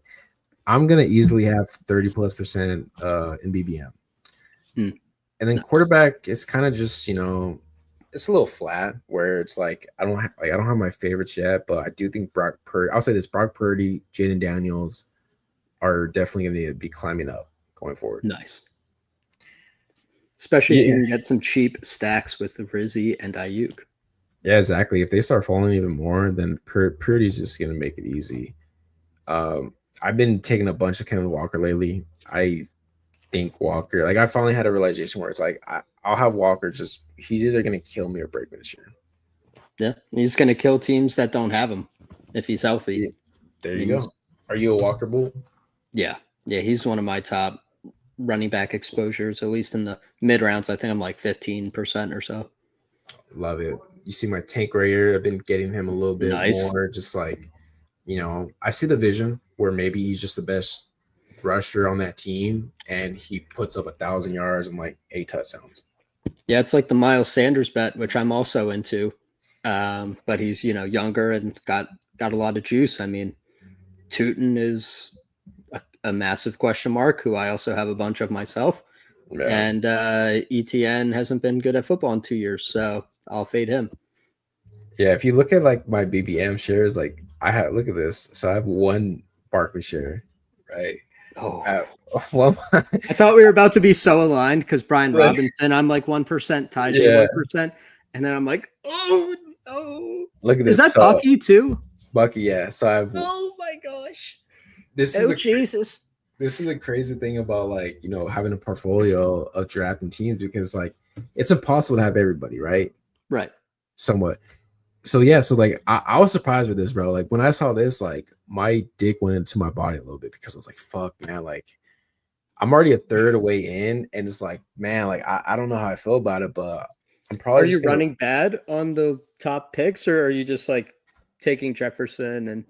So I'll show you with my receivers. So like in BBM especially, I get all the picks are later round picks. So like check this out. So this is my receiver exposure. So Dobbs, I like him a lot. Chris Olave, Douglas, Drake May, Ted Downs. Wicks was like at 35%. I haven't touched him in a while. Rashid Rice, obviously 18%. Liked him a lot. Like if you look at my later round picks, like Amari St. Brown, 15%. Right. When he falls in the second, because I have a later round pick. You're not pulling him up to 3. It's just where you. No, like Amari St. Brown, like all of my shares is when at pick 11, 12, 13, 14, 15. But then if you look at Nico, 13%, Brian Thomas 13, Puka 13. Right. So like most of my picks have been like just in the back half. I haven't really had much of like top 5, 6 picks. Do you at least have a little Jamar, bro? I did like 50 something BBMs and didn't get Jamar Chase. I'm actually overweight Jamar, so 11%. Nice. Which, that's good. But yeah, man. I mean, this is my exposure right now. Like, kind of like heavy on the Packers. I think they're very cheap. Lad is one of my favorite picks in the second round right now. Worthy, I feel good about 30% BBM. Oh yeah. But let's look at the people I'm fading though. So like Judy 1.2%. Slayton, I like Slayton a lot. I'm surprised I only have one share of him. So like need to Might correct just be other that. contests. London. London, yeah, that's one where it's like I don't feel great about, but it's tough because like if a Marseille Brown falls, Brian Thomas falls, I'm taking them. But Right. also I love Achan. If you're flipping Achan, yeah, you're not going to get to London. But I do want more London because I do want more penis. So it's like Right.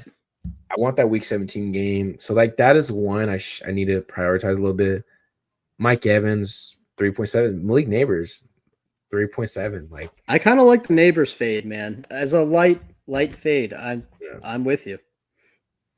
It's tough because like the back half it's like Neighbors, Nico, Brian Thomas, and Marcy Brown. Like I love them all, but it's like with Right. Neighbors, I just feel like that offense is a little more dysfunctional. Right. Where Give me the guy who's not catching passes from Russell Wilson. Yeah, or the 26 overall pick. Like Nico Collins, I think I just would rather have him over Neighbors. And then Brian Thomas had just as good a year as Neighbors, but I like his quarterback a lot more. Right. I trust his play design a lot more. Yeah, man. So like this, so this is interesting to look at. You know, it's JJ, I'm filled with Hunter, filled with like these are all kind of like the 8% bros right here. Is there anyone that comes to mind that you might have 0% of? That's a great question. Who would I have? Maybe Henry. Yeah, I have no. We're not talking Hunter. No, I've zero Derrick Henry, and that I'm okay with that, man. Like because one thing too about the older RBs, like it's like man, like Barkley, Henry, CMC, Kamara, like all these older guys, like they're gonna be irrelevant real soon. Mm-hmm. Like Derrick Henry, like how do RBs lose the value when they have a terrible year? Derrick Henry this year, I think, is gonna have a terrible year based off injury, production, and if it's not this year, fuck it, I'll fade him again next year. Like I don't care, man. I'm not gonna buy into it now. Like if he hurts me, he hurts me. So just out of curiosity, is this the first year where you're like, all right, the injury thing? Because I know some people, not going to call out any names, some people have been fading that man for like 6 years now. And it's like, all right, bro. At some point. My hand is up. I've been fading Derrick Henry since he's gone in the league, man. Like, oh my God. Every year it's like, okay, he can't do it again. And then it's that meme where he's like, he can't keep getting away with this. But that's like, how would I be though now if the first year I buy in? Because last year I had like 2% of him. Mm-hmm. So what am I gonna do? I'm gonna take him even higher. He's 1 year older after like 400 touches. Like, no, like I'll buy at least get 2%, 3% for your boys sus. My rule is you can't fully fade anyone who can drop 30 points in a week at a flex. It's tough, man. Yeah, I know. Like, and I think about that because like, well, if I have CMC ranked in the first round, Derrick Henry is in the same situation. He hasn't gotten hurt. Like, why wouldn't I have Derrick Henry over CMC? Derrick Henry's a freak of nature. I'm not saying he needs to be a 12% portfolio stand, but yeah, he also was the only running back last year graded higher than Saquon by PFF. Like he didn't lose a step. It was one of the best years of his career. So, what's gonna just to sprinkle in. You know what's gonna suck is like 4 or 5 months of streaming of putting like $10,000 into drafts or whatnot. Yep. Just for Derrick Henry and Barkley to kill me again. Like that's what's gonna happen. Like you just need a little, man. You just got to have a little of those guys, man. Over 2,000 yards. 96% of your teams account for the simulation you think will happen, but 4% of each covers. That's insurance. That's insurance. Yeah, no, it's interesting for sure, man. I'll say this, I will hedge it in certain ways where it's like I did a Dalmatian, $100, so like it's a bigger contest, but like nice. I took, Derrick Henry. Like this was a team where I just kind of like hedged it, where it's like Henry Spears never had, took them both. And then Juwan Jennings, don't have much of him, took him here. So nice. Yeah, so Henry Mixon, love that combo. Love it. That's a fun combo, man. Like super old, but both could be top 5 backs this year. Yep. just fading the sharps. See, there you go. Yeah. Who Hams did the same thing I did. Nice little hedge, Damn. I smoked you, Zero. What's going on in the chat? You guys talking about Darren Waller? Sean's a Darren Waller bull. I didn't know this. Yeah, facts. Facts. Big facts. Oh yeah, Sean loves the Waller. Bateman are golden. I mean, give me Bateman.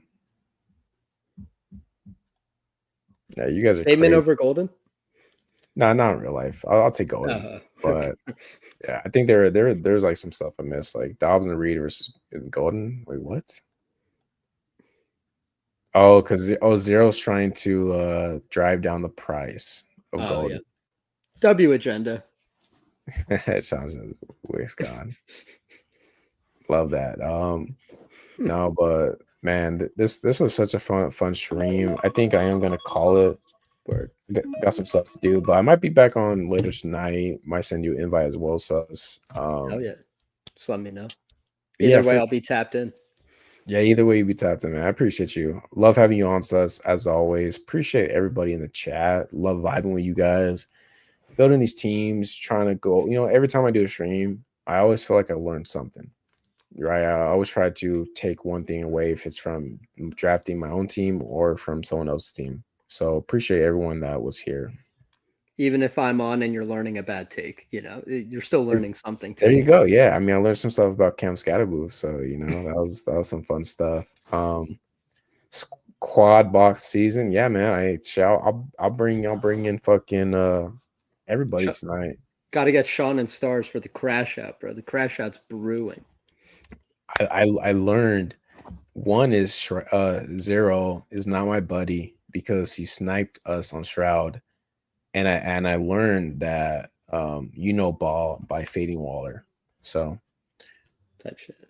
Yeah. But yeah, man, appreciate everybody here. I'll probably be back on later tonight. If you guys aren't following me on YouTube, on subbing on YouTube, hit the sub button.